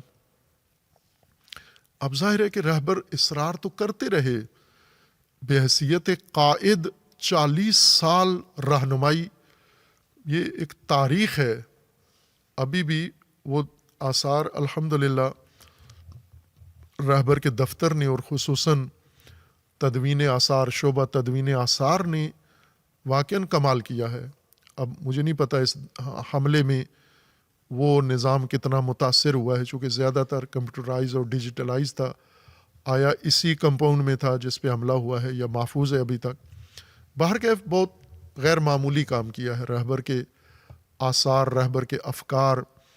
اور رہبر کے فرمودات کو ایک باقاعدہ کلاسیفیکیشن کے ساتھ انہوں نے تدوین کیا ہے اور اس کو دسترس میں قرار دیا ہے۔ آج لوگ اس سے استفادہ کر رہے ہیں۔ اس سے اندازہ ہوتا ہے کہ کتنا رہبر نے کس کس موضوع پر کتنی تاکید کی، کتنا رہنمائی کی، کوئی شعبہ چھوڑا نہیں۔ یعنی بعض چیزیں ایسی جو شاید رہبر نہ بھی کرتے تو کوئی توقع نہیں تھی کہ رہبر کی حیثیت سے وہ یہ کام کریں، رہبر نے ان پر بھی توجہ دی، جیسے ادب، فارسی ادب، فارسی ادبیات۔ اس کے اوپر اتنی تاکید کی اور اس کے لیے اتنی بنیادیں مستحکم و محکم بنائیں، اور خود چونکہ ادیب تھے، فصیح، لہٰذا ایک ماہ رمضان میں، یہ پہلا ماہ رمضان ہے کہ رہبر کی وہ خصوصی نشستیں جو مختلف طبقات کے ساتھ رمضان میں ہوا کرتی تھیں، اس رمضان میں نہیں ہوئیں۔ کرونا کے دنوں میں بھی ان میں وقفہ آیا تھا، اور اب پھر ظاہر ہے محروم ہو گئے لوگ سارے۔ شعراء کے ساتھ، ادیبوں کے ساتھ ماہ رمضان کی معروف نشست ہوتی تھی، اور اس میں میں کل ہی ایک بڑے ایران کے نامور شاعر سے یہ اس کا پڑھ رہا تھا، اس کا تبصرہ، کہ انہوں نے کہا کہ میں اپنے آپ کو بڑا اعلیٰ پائے کا شاعر سمجھتا تھا، اور ہیں بھی وہ پاکستان آئے بھی ہیں یا جامعہ میں بھی آئے ہیں، علی رضا قزوہ کے نام سے۔ انہوں نے یہ کہا کہ میں اپنے آپ کو بڑا نامور شاعر سمجھتا تھا، پختہ، لیکن جب راہبر کے پاس میں اپنا شعر پیش کرتا تھا اور وہ اس میں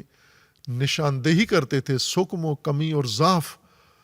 اس وقت ہم متوجہ ہوتے تھے کہ ہم جو اتنے نامور پہلوان ہیں دنیا شعر کے، یہ راہبر ہم سے بہت آگے ادب شناس اور شعر شناس ہیں۔ خوب یہ شعبے وہ ہیں جن میں توقع کسی کو نہیں تھی کہ راہبر اس میں بھی رہنمائی کریں گے یا توجہ کریں، یا اسی طرح ہنرمند، فلم بنانے والے، یہ جتنے اعلیٰ ایرانی شاہکار ہیں، فلمیں ہیں، جیسے حضرت یوسف کی زندگی کی فلم ہے، یا دیگر انبیاء کرام یا اصحاب کہف کی فلمیں ہیں، یہ ہنر میں رہبر کے شاگردوں نے بنائی ہیں۔ آغا صلاح شور جس نے اصحاب کہف بنائی ہے اور حضرت یوسف کی فلم بنائی ہے، یہ رہبر کے شاگردوں میں سے تھے یہ، اور رہبر سے انہوں نے ہنری رہنمائی لی اس شعبے کی، صنعت فلم سازی۔ اب یہاں کسی کو توقع نہیں تھی کہ رہبر اس شعبے میں بھی رہنمائی کریں قوم کی، اور اتنے عالی اہداف جیسے مختار نامہ ہے، یا اس طرح کی جو ایران کے اندر بہت اعلیٰ سطح کے ہنری کام ہوا ہے، یہ رہبر کی رہنمائی اور تاکید اور اصرار سے ہوا ہے۔ لیکن سارے شعبوں نے ایسی کارکردگی نہیں دکھائی جیسی ہنرمندوں نے یا جیسی میزائل بنانے والے سائنسدانوں نے مستعدی سے کام لیا ہے۔ اے کاش سارے رہبر کو اس طرح فالو کرتے جس طرح ان عزیزوں نے، سائنسدانوں نے، ایٹمی سائنسدانوں نے اور میزائل سائنسدانوں نے جس طرح مستعدی سے کام کیا ہے، باقی شعبے بھی اسی طرح کرتے تو آج بھی الحمدللہ ایران کتنا مضبوط ہے، یہ رہبر کی قیادت کا نتیجہ ہے، یہ اس اعلیٰ بصیرت کا نتیجہ ہے۔ آج جو ایران ساری دنیا کے مقابلے میں تنہا ڈٹا ہوا ہے، یعنی یہ سارے اپنے میزائل، عرب دنیا، امریکہ، اسرائیل، یورپ، جرمنی، سارے اپنا اسلحہ اور فوجیں لے کر ایران پر بم برسا رہے ہیں، اور ساتھ شکوہ بھی کر رہے ہیں کہ ہمارے ذخیرے کم ہو رہے ہیں، اور ایران کو کوئی نہ میزائل دیتا ہے نہ بیچتا ہے، بلکہ پابندیاں ہیں، نہ بنانے دیتے ہیں۔ اور ایران کہتا ہے کہ یہ جو ابھی تک ہم نے میزائل استعمال کیے ہیں، یہ ہمارا پچھلا پرانا ذخیرہ تھا جو ہم نے کر کے رکھا ہوا تھا۔ جو لیٹسٹ میزائل ہیں، جو اعلیٰ ٹیکنالوجی ہے، جو زیادہ مؤثر کارکردگی والے ہیں، وہ کھیپ ابھی ہم نے محفوظ رکھی ہوئی ہے، اس کو استعمال ہی نہیں کیا ہے۔ خوب یہ کون تھا جس نے اتنی تدبیر کی کہ آپ اسلحہ اتنا بنا کے رکھو کہ اگر 1 سال بھی آپ پر جنگ ٹھونسیں تو آپ کا ذخیرہ ختم نہ ہو؟ اور یہ ذخیرہ یوں نہیں کہ صرف ایران میں ہے، اتنا ہی ذخیرہ اسلحے کا کے پاس ہے، اتنا ہی ذخیرہ کے پاس ہے۔ کتنا سرکوب کیا، اینٹ سے اینٹ بجا دی، لیکن اس کا اسلحہ ابھی تک ختم نہیں ہوا، ابھی تک ان کی بنیاد مضبوط ہے۔ اسی طرح تو یہ سب کچھ ذخیرہ سازی اسلحے کی روز جنگ کے لیے، روز مبادہ کے لیے، یہ رہبر کی اعلیٰ تدبیر تھی۔ اس تدبیر میں جن جن شعبوں نے مستعدی سے کام کیا تو وہ آج کام آ رہے ہیں۔ کچھ ضعیف نکلے، کچھ کمزور نکلے، جس وجہ سے مشکلات پیدا ہو رہی ہیں، لیکن یہ ساری ضعف کمزوریاں جہاں بھی پیدا ہوئی تھیں، اور اس کے اوپر پھر دشمن نے یلغار کی، ملک کے اندر فتنے ہوئے، مہنگائی ہوئی، اور لوگوں نے مظاہرے کیے، اس کے اندر بلوائی شامل ہوئے، انقلاب سے دوری کے لیے دشمن نے اندرونی بیرونی دشمن نے مل کے کیا سارا کام، اور ایک تأثر دنیا میں یہ قائم کر دیا کہ اب لوگ انقلاب سے دور ہو چکے ہیں اور کمزور بھی ہو چکے ہیں اعتقادی طور پر بھی اور عملی طور پر۔ یہاں پر رہبر نے ساری عمر، وہ رہبر جو بیدار رہ کر، جاگ کر، ہوشیار رہ کر انقلاب کی حفاظت و پاسداری ہر شعبے میں کی، کوئی جزئی شعبہ بھی رہبر نے نظر انداز نہیں کیا، جزئی معمولی بھی شعبہ نظر انداز نہیں کیا۔ لیکن ظاہر ہے دوسروں سے کروانا تھا یہ کام، ان کی کارکردگی مؤثر رہی ہے، کسی شعبے میں اعلیٰ کارکردگی ہے، کسی میں کمزور ہے، لیکن رہبر کی طرف سے کمی نہیں تھی۔ دوسروں کی وجہ سے، دوسروں کی کمکاری کی وجہ سے، دوسروں کی غفلت کی وجہ سے، دوسروں کی کوتاہی کی وجہ سے، لاپرواہی کی وجہ سے جو کمزوریاں اندر پیدا ہو گئی تھیں، اب ظاہر ہے کہ وہ تقریروں سے دور ہونے والی ہوتی تو تقریریں کافی کر چکے تھے رہبر، اصرار و تاکید کافی فرما چکے تھے، لیکن پھر بھی یہ سب کچھ ہو رہا تھا اور اوپر سے دشمن بھی طمع باندھ کے مصروف تھا۔ ایسے میں امام خامنئی رحمۃ اللہ علیہ نے وہ آخری اپنی کوشش جو انسان کے بس میں اللہ نے قرار دی ہے، وہ آخری کوشش کی، آخری قدم اٹھایا، اور وہ شہادت ہے۔ بچا سکتے تھے اپنے آپ کو، محفوظ مقامات ایران میں بہت تھے، تہران میں، اور لوگ اس میں محفوظ بھی ہیں اور ان کو محفوظ ہونا بھی چاہیے، لیکن رہبر نے اپنے آپ کو کسی محفوظ پناہگاہ میں منتقل نہیں کیا، نہ 12 روزہ جنگ میں اور نہ اس جنگ میں۔ جس شب شہادت ہوئی تو امریکہ، اسرائیل یہ تاثر دے رہے تھے کہ رہبر شہید ہو چکے ہیں، اور باقی ایران کے اندر سے خبریں آ رہی تھیں کہ یہ تصدیق نہیں ہے، ابھی تردید کر رہے تھے۔ تو یہاں پریشان نگران بیٹھے ہوئے تھے چند دوستان جامعہ کے اندر، رات کافی دیر تک، یعنی سحر تک، یہ جاننے کے لیے کہ حقیقت کیا ہے، جہاں تک رسائی ہو سکتی تھی ممکن رابطے کر رہے تھے ہم، لیکن کہیں سے کوئی خبر نہیں تھی۔ تو یہیں بیٹھے ہوئے ایک ساتھی نے یہ کہا کہ یہ تو بعید ہے کہ رہبر اس حادثے کی جگہ یا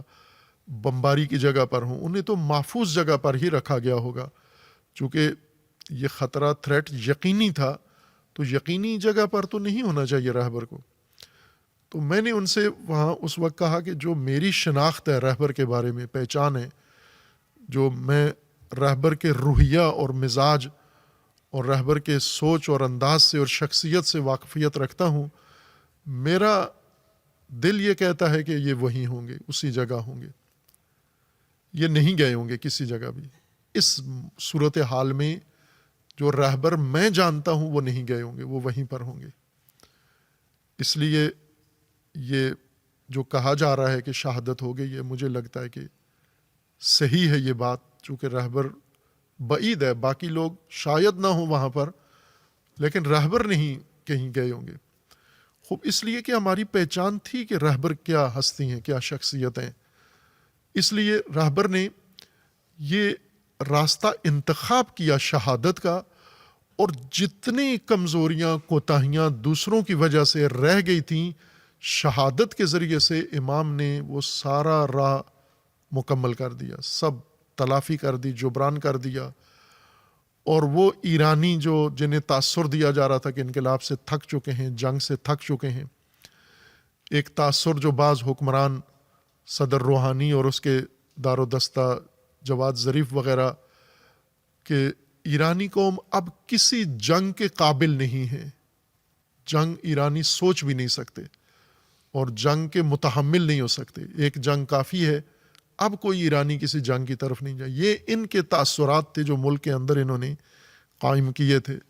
لیکن دیکھا کہ رہبر نے اپنی شہادت سے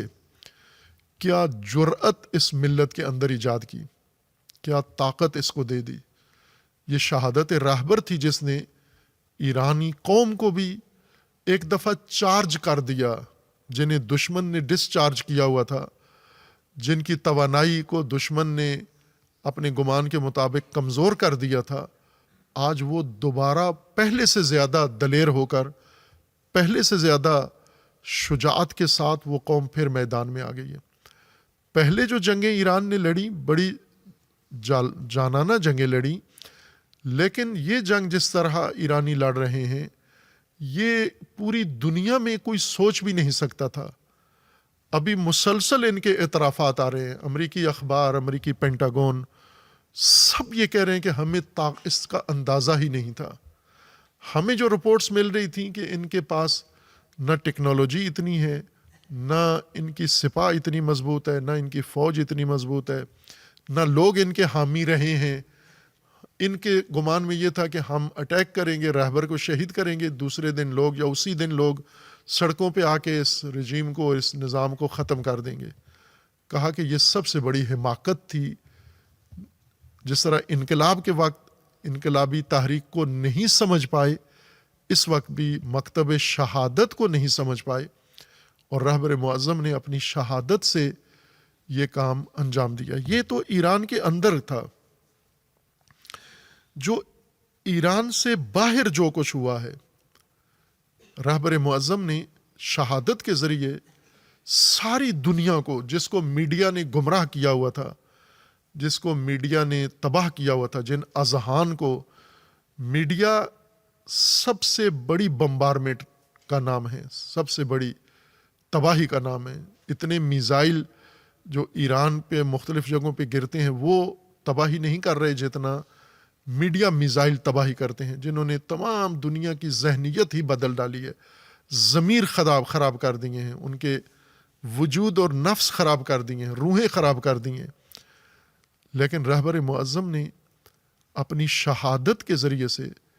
ایک ایسا جھٹکا دیا ساری دنیا کو، تمام انسانیت کو، مسلم و غیر مسلم کو، کہ آج ہر آدمی امام خامنئی کا گرویدہ ہے، امام کا قصیدہ خوان ہے،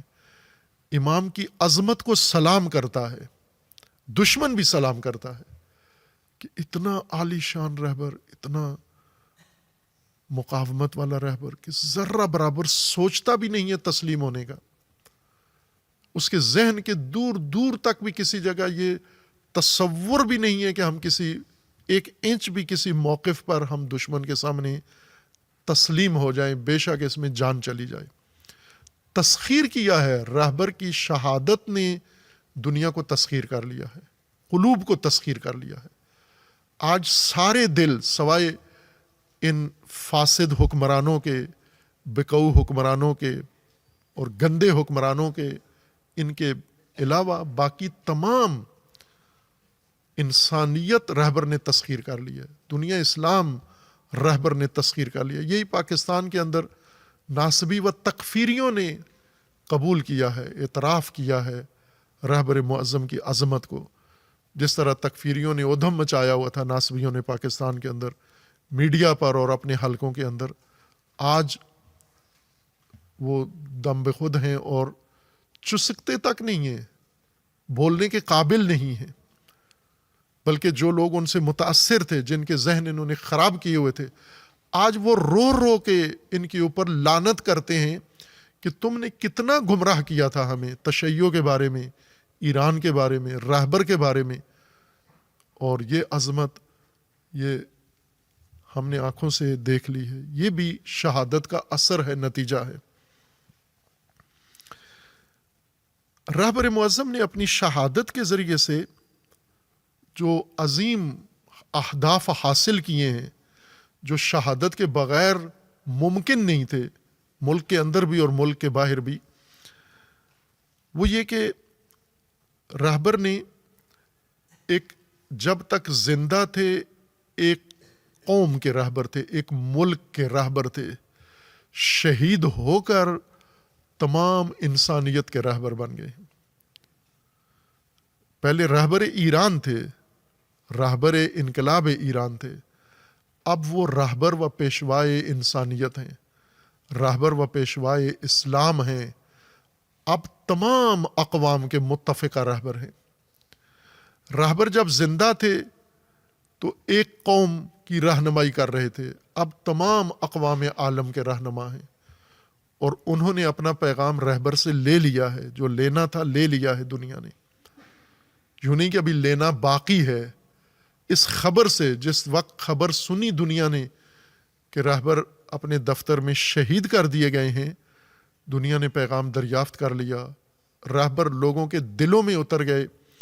اور اب آئندہ مستقبل میں تمام اسلام، عالم اسلام کی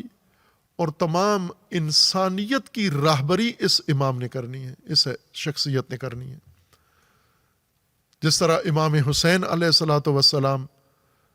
پہلے جب امام تھے شہادت سے پہلے ایسے امام تھے کہ نہ مدینہ ساتھ چل رہا تھا، نہ مکہ ساتھ چل رہا تھا، اور نہ کوفہ، جو کوفہ نظریاتی طور پر قائل تھا، جانتا تھا، مانتا تھا، ایمان رکھتا تھا کہ یہ امام ہیں ہمارے. جو مانتے تھے امام وہ بھی چلنے کے لیے تیار نہیں تھے شہادت سے پہلے. لیکن امام حسین کی شہادت کے بعد ساری دنیا امام کے ساتھ کھڑی ہو گئی. دراصل امامت امام حسین کا دور شہادت کے بعد شروع ہوتا ہے، اور پھر امام حسین نے قیادت کی ہے، انقلاب واقع ہوا ہے. امام خمینی اعتراف کرتے ہیں کہ اصل قائد انقلاب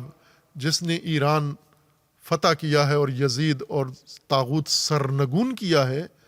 امام خمینی فرماتے تھے وہ میں نہیں ہوں، روح اللہ نہیں ہے، وہ امام حسین ہے. یہ امام حسین نے قیادت کی ہے. اور یہ پاکستان کے معروف اسکالر، دیوبند کے بڑے عالم، جید عالم ڈاکٹر اسرار احمد مرحوم، ان کے کلپ آج کل زیادہ اس موضوع پر نشر ہو رہے ہیں اور لوگ سن رہے ہیں، اور ان کو سننا بھی چاہیے، چونکہ وہ ایک بہت ہی سخت گیر قسم کے دیوبندی تھے. وہ اتنے سخت دیوبندی تھے کہ مولانا مودودی بھی ان کے نزدیک صحیح نہیں تھے. بھائی کہ جماعت اسلامی میں تھے ڈاکٹر اسرار احمد صاحب، اور مولانا مودودی کے ساتھیوں میں سے تھے، اور مل کر جماعت اسلامی بنانے والوں میں سے تھے، اور بڑے پختہ اعتقاد رکھنے والے. تو یہ اپنے موقف میں اتنے سخت تھے کہ مولانا مودودی کو بھی انہوں نے سمجھا کہ یہ بھی صحیح راہ پر نہیں، اور ان سے الگ ہو کے اپنی تنظیم بنائی اور اپنے افکار اور انقلاب کا نظریہ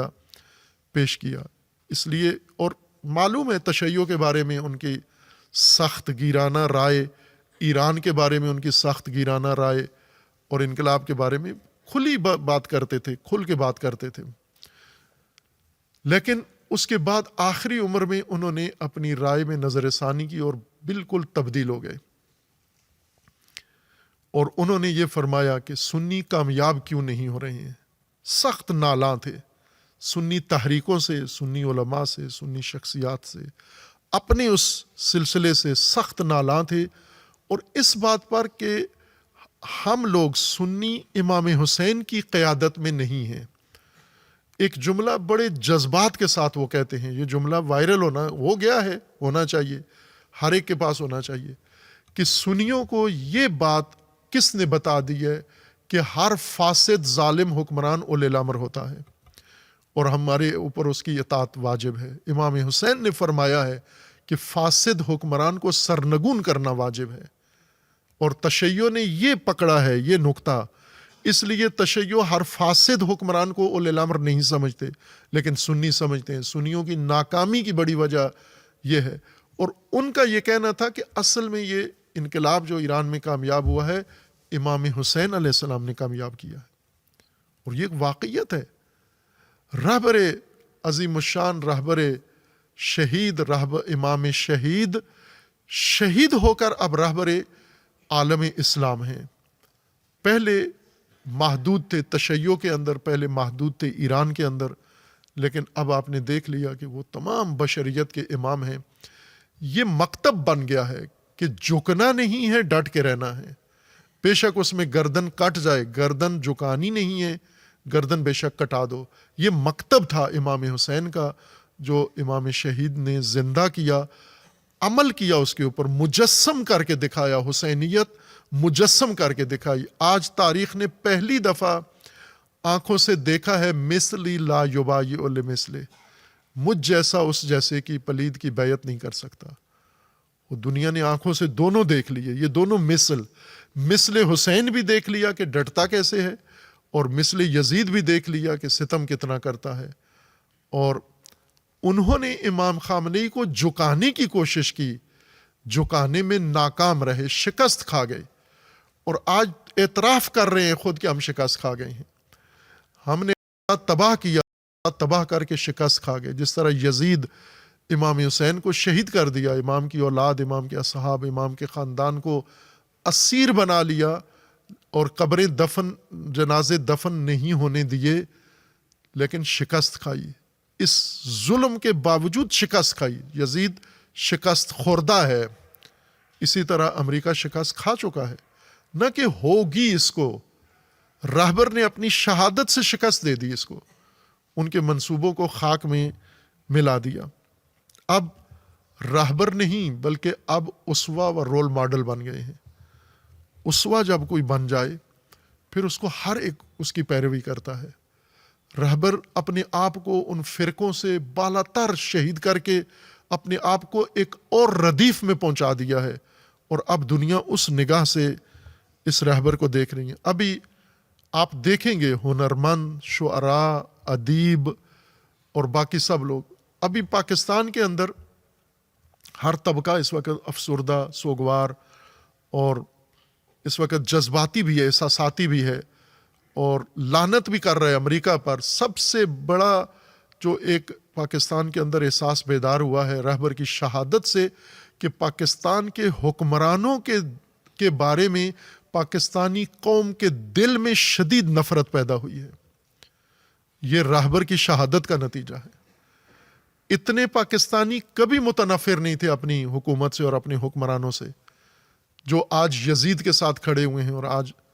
اس ٹرمپ کے ساتھ جا کر کھڑے ہوئے ہیں اور اس کو سیلوٹ کرتے ہیں، اور اس کو روزانہ آپ اخباروں میں دیکھیں، سوشل میڈیا میں دیکھیں، ایک ہی مطالبہ ہے سب کا کہ اس ننگین شرمناک معاہدے سے پاکستان کو فوراً باہر ہو جانا چاہیے۔ لیکن ظاہر ہے کہ یہ حکمران اتنے بھی نہیں ہیں کہ اس معاہدے کو اب چھوڑ سکیں، چونکہ معاہدے کو چھوڑنے کے لیے کچھ تھوڑی بہت شرم چاہیے، اور وہ ان کے اندر نظر نہیں آتی۔ یہ رہبر شہید، امام شہید کا نتیجہ۔ اور یوں نہیں کہ پاکستان کے اندر اس معاہدے میں شامل ہونے والوں کے ساتھ پاکستان کی قوم میں شدید نفرت پیدا ہوئی ہے، جس کا وہ اظہار کھل کے کر رہے ہیں، دنیا بھر میں ایسا ہوا ہے۔ عرب عوام کو عرب حکمرانوں سے نفرت ہوئی ہے، مسلمان حکمرانوں سے مسلمان عوام کو شدید نفرت ہوئی ہے، مایوسی ہوئی ہے، بیزاری پیدا ہوئی ہے، اور اسی طرح غربی حکمرانوں سے، مغربی حکمرانوں سے مغربی عوام کے دلوں میں شدید نفرت پیدا ہوئی ہے۔ رہبر تقریروں کے ذریعے یہ نفرت پیدا نہیں کر سکتے تھے۔ رہبر کوششیں بہت کی، ہر طرح سے میڈیا کے ذریعے، پروپیگنڈے کے ذریعے نہیں ہو سکتا تھا یہ کام۔ یہ دیواریں شہادت سے ہی تسخیر ہوتی ہیں۔ جس طرح امام حسین علیہ السلام کے ساتھ کھڑے ہونے کے لیے کوئی تیار نہیں تھا، امام نے شہید ہو کر وہ کام کیا کہ ہر بندہ میدان میں آ گیا، ہر شخص میدان میں آ گیا۔ خوب شہادتیں راہبروں کی اور پیشواؤں کی شہادتیں یہ تاثیر دکھاتی ہیں۔ اور ایک اور کام جو رہبر نے کیا شہادت کے ذریعے، چہرے سے نقاب اتار دی۔ حقوق انسانیت کے لیے جو لوگ منافقانہ چہرہ بنا کر اقوام متحدہ، تمام مغربی ممالک بلا استثناء جو حقوق بشر کے حامی بنے ہوئے تھے، جمہوریت کے حامی بنے ہوئے تھے، ڈیموکریسی، سب کو اس شہادت نے بالکل ننگا کر دیا کہ جھوٹے ہیں، ان کو کوئی حقوق بشر کا احساس نہیں ہے۔ خصوصاً رہبر کی شہادت کے ساتھ جو ایک اور طبقہ شہید ہوا ہے جو بہت ہی مظلوم ہے، یعنی کربلا واقعاً کئی درجہ شدید تر ہو کر کربلا ایران میں برپا ہوئی ہے۔ وہ ایران کے ایک شہر کے اندر لڑکیوں کے اسکول پر جو حملہ ہوا، جس میں تقریباً 140 یا 180 بچیاں، چھوٹی پرائمری اسکول کے بچیاں شہید ہوئیں، وہ منظر دنیا نے دیکھا کہ انہوں نے یہ کام کیا۔ رہبر کی شہادت نے اور ان بچیوں کی، ان مظلوم بچیوں کی شہادت نے دنیا کو تسخیر کر لیا ہے۔ آج ہم ہندوستان میں دیکھیں مودی لعین جو صہیونیت کے ساتھ ملا ہوا ہے اور شامل ہے ان کی جنایات میں، اور ایرانی جہاز ہندوستان سے مشقیں کر کے جب ایران کی طرف لوٹ رہا تھا تو ہندوستانی خیانت کی وجہ سے وہ جہاز امریکہ نے ہٹ کیا سری لنکا کے قریب، اور اس کے اوپر پورا ہندوستان مودی کو لعن طعن کر رہا ہے، سیاستدان اور ساری جمعیتیں اس کے اوپر لعن طعن کر رہی ہیں کہ تم نے مہمان مروایا ہے۔ خوب یہ ننگا ہو گیا ہے پورا جہان، یہ جنایت کار، یہ جو جمہوریت کا لبادہ اوڑھے ہوئے، ڈیموکریسی کا لبادہ اوڑھے ہوئے، حقوق بشر کا لبادہ اوڑھے ہوئے، سب کو بے نقاب کر دیا، یورپ سارے کو ننگا کر دیا، یہ انسانیت کا دم بھرنے والے سب کو ننگا کر دیا۔ اسی طرح رہبر معظم نے مسلمان حکمرانوں کے چہروں سے نقاب اتار دی، یہ بتا دیا کہ یہ کتنے بڑے خائن ہیں اور یہ کتنے بڑے شرمناک حد تک پستی میں جا چکے ہیں۔ اور تیسرا، دشمن کے چہرے سے نقاب اتار دی، ان جنایت کاروں کے چہرے سے نقاب اتار دی۔ ٹرمپ نے کیا ایکٹنگ کی اور کیا حلیہ بنایا ہوا تھا، اور ہمارے وزیر اعظم کو کس طرح اپنا فریفتہ بنا لیا، یہ اس کو سلوٹ کر رہا ہے، یہ امن کا خواہاں ہے۔ کتنا سادہ ہے ہمارا وزیر اعظم، بے وقوف ہے، جس کو شعور نہیں ہے کہ ایک بھیڑیے کو جو کھال میں بھی نہیں ہے، یوں نہیں کہ بھیڑیا بھیڑ کی کھال میں تھا اور ہمارے وزیر اعظم کو بھیڑ نظر آیا، یہ بھیڑیا نہ، بھیڑیا ہی تھا، ہمیں اتنی جنایت کر کے یہ کھڑا ہوا اور ہمارا وزیر اعظم ناچ رہا ہے اس کے سامنے اور اس کو سیلوٹ کر رہا ہے اور اس کی قصیدہ خوانی کر رہا ہے، اور وہ ان کی مداحی کر رہا ہے۔ یہ بھیڑیا، یہ دشمن، یہ رہبر نے عریان کر کے، پہلے ہی ننگا تھا ٹرمپ اور نیتن یاہو نے ان کو کر دیا تھا، لیکن اس کے باوجود بھی ہمارے وزیر اعظم کی طرح اور ہمارے فوجی چیف کی طرح کچھ ایسے لوگ تھے جنہوں نے اپنے آپ کو آنکھیں بند کر کے اور بلی کی طرح اس کے ساتھ جوڑا ہوا تھا کمزوری کی وجہ سے، ان سب کو دشمن کو نقاب اتار کے بتا دیا۔ اب اس دشمن کے ساتھ کھڑا ہونا آسان نہیں ہے، ذلیل ترین انسان بھی اب اس دشمن کے ساتھ کھڑا ہونے سے پہلے سوچے گا۔ پاکستان کے ایک صحافی حامد میر جو تبصرے کرتے ہیں ہر چیز کے اوپر، انہوں نے یہی کالم بھی لکھا اسی موضوع پر کہ پاکستان کے حکمرانوں کو بہت جلدی پچھتانا پڑے گا۔ کس پر؟ جب ٹرمپ ان کی تعریف کرے گا۔ ابھی مسکراتے ہیں، ہنستے ہیں، خوش ہوتے ہیں، اور عنقریب یہ سر جھکائیں گے ندامت سے کہ یہ کون شیطان ہے جو ہماری تعریفیں کر رہا ہے، اور اس کی تعریفوں سے آپ کتنے گھٹیا نظر آتے ہو۔ ظاہر ہے جب بھی کوئی گھٹیا آدمی کسی کی تعریف کرے تو وہ بھی گھٹیا ہی نظر آتا ہے۔ اگر ایک گندا آدمی کسی کی تعریف کرے تو وہ شرم سے جھک جاتا ہے۔ اگر ایک فاسد، ایک زناکار اٹھ کے بڑی محفل میں کسی محترم آدمی کو کہے کہ یہ بھی بڑا اچھا آدمی ہے، میرا دوست ہے، ایک زناکار آدمی، تو اس بڑے آدمی کی تو وہیں اتر گئی سارا کچھ، وہ تو وہیں تباہ ہو گیا، زانی کا ساتھی بن گیا۔ اور یہ ٹرمپ زانی ہے، ایپسٹن فائلز نشر ہو گئی ہیں اور یہ ٹرمپ زانی ہے، یہ زانی ہے، یہ جنایت کار ہے، اور اس کے منہ سے تمہاری تعریفیں اس صحافی کے بقول کے عنقریب تمہیں پچھتانا ہوگا۔ یہ صحافی شاید خوشبین صحافی ہے اس بارے میں کہ شاید وہ سمجھتا ہے ان کے اندر کچھ شرم باقی ہے، لہٰذا یہ جلدی ہی پشیمان ہوں گے کہ ہماری تعریفیں کیوں کر رہے ہیں۔ میرا نہیں خیال کہ یہ پشیمان ہوں گے، چونکہ جتنے یہ گر چکے ہیں ان کو اس زانی اور اس جنایت کار کے منہ سے اپنی تعریفیں اعزاز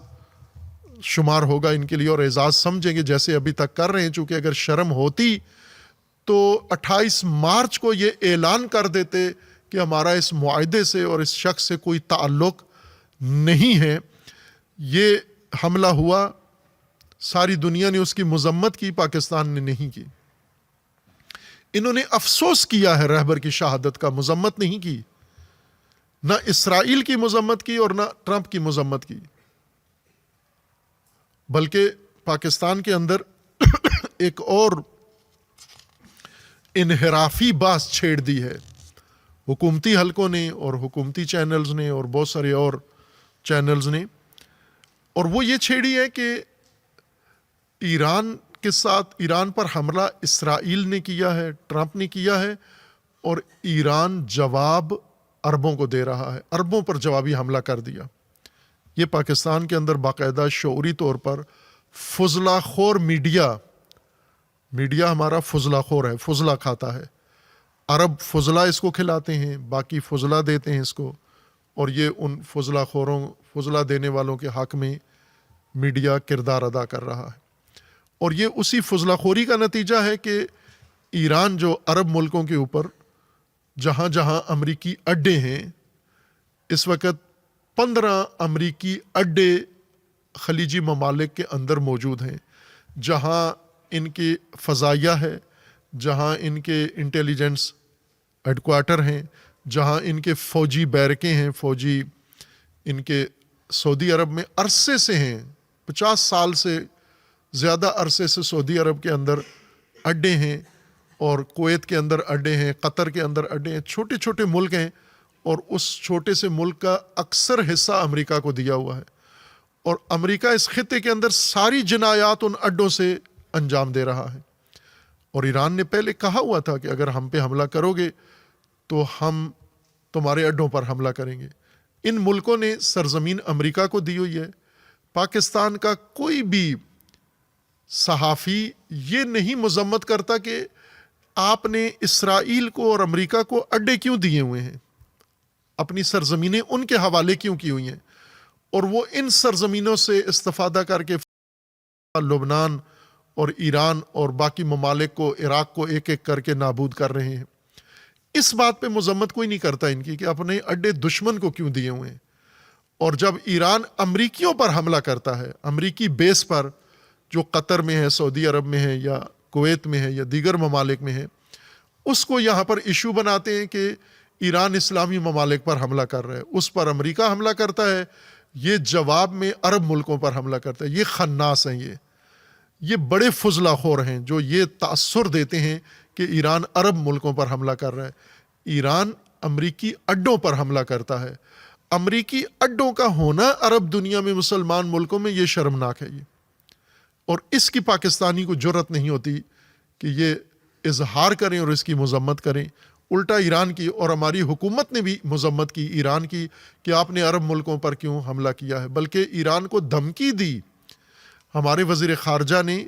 جو اکثر بیان اچھے دیتے ہیں لیکن ہیں ٹرمپ کے ساتھ،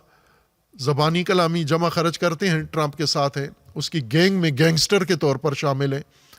اور آج اپنے آپ کو بڑا ہیرو سمجھتے ہیں کہ ہم طاقتور ہیں۔ ٹرمپ کے ساتھ کھڑے ہو کے احساس جرأت ان کے اندر پیدا ہو گیا ہے۔ انہوں نے باقاعدہ ایران کو دھمکی دی ہے۔ کتنی شرم کی بات ہے کہ آپ سعودی عرب پر حملہ کرتے ہو اور سعودی عرب کے ساتھ ہمارا دفاعی معاہدہ ہے، یعنی یہی وہ اسی دن کے لیے ٹرمپ نے تمہیں ڈنر کھلایا تھا، لنچ کھلایا تھا، اسی دن کے لیے ٹرمپ نے تمہیں ساتھ کھڑا کیا تھا اور تمہاری تعریفیں کرتا تھا کہ تم نے یہی کام کرنا ہے، اور آج اس جنگ کے دوران ایران کو دھمکی دے رہے ہیں کہ ہمارا سعودی عرب کے ساتھ معاہدہ ہے اور دفاعی لہٰذا اگر آپ سعودی عرب کے اوپر حملہ کرو گے تو ہم ایران پر حملہ کر دیں گے۔ خوب اسی دلیل سے آپ پہلے ہی ان کے ساتھ کھڑے ہوئے ہو، آپ ان کی حمایت کر رہے ہو، آپ ایران کو کمزور کیا ہے، آپ ایران کے ساتھ خیانت کی ہے، آپ نے باقی اسلامی ممالک نے بھی کی ہے۔ لیکن ایک چیز جو پاکستانی صحافیوں اور میڈیا اور تکفیریوں کے ذہنوں کے اوپر پردہ بن گئی ہے، اور اللہ نے یہ پردہ ان کے دلوں میں ڈال دیا ہے، نافہم بن گئے ہیں۔ پاکستان افغانستان پہ روزانہ حملے کر رہا ہے، فضائیہ حملے کر رہا ہے۔ افغانستان ایک مستقل سرزمین ہے، پاکستان ایک مستقل سرزمین ہے۔ پاکستان جب افغانستان پر حملہ کرتا ہے، پاکستان کی ریاست، پاکستان کی فوج، پاکستان کی میڈیا سب اس کو درست قرار دیتے ہیں، ہم بھی درست قرار دیتے ہیں۔ ہم نے پہلے بھی درست کرو کہا ہے کہ مزید کرو حملے اس کے اوپر، کیوں کہ افغانستان نے پاکستان کے دشمنوں کو اڈے دیے ہوئے ہیں، اپنے دشمن بٹھا رکھے ہیں جو افغانستان کی سرزمین استعمال کر کے پاکستان کو نقصان پہنچا رہے ہیں۔ خوب یہ دلیل آپ کے پاس ہے کہ پاکستان دشمنوں کے افغانستان میں اڈے ہیں، لہٰذا ہم پاکستان کے دفاع کے لیے اپنے دشمنوں پر حملہ کر رہے ہیں، افغانوں پر نہیں، اپنے دشمنوں پر حملہ کر رہے ہیں۔ تو پاکستان حملہ کرے افغانستان پر، یہ ٹھیک ہے، ایران اگر اپنے دشمن کے اڈے پر حملہ کرے جو عرب ملک میں ہے، وہ غلط ہے۔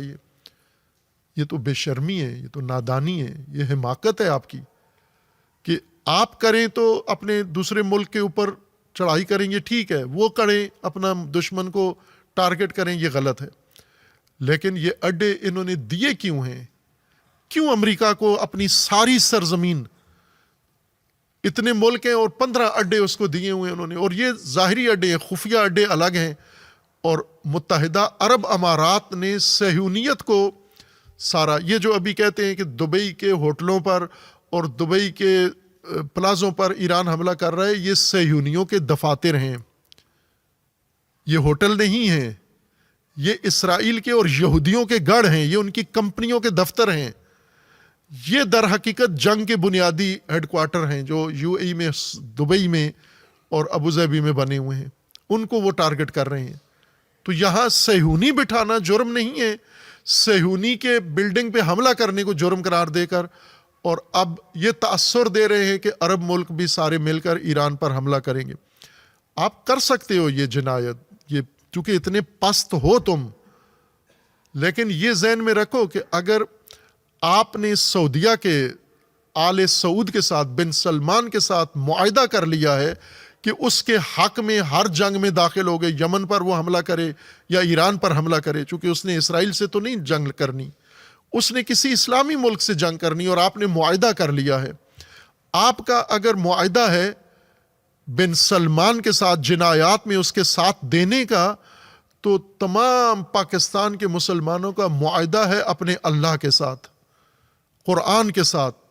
اہل البیت کے ساتھ، امام حسین کے ساتھ، کہ آپ اگر یہ قدم اٹھاتے ہو تو پھر یہ معاہدہ جو انہوں نے کیا ہوا ہے،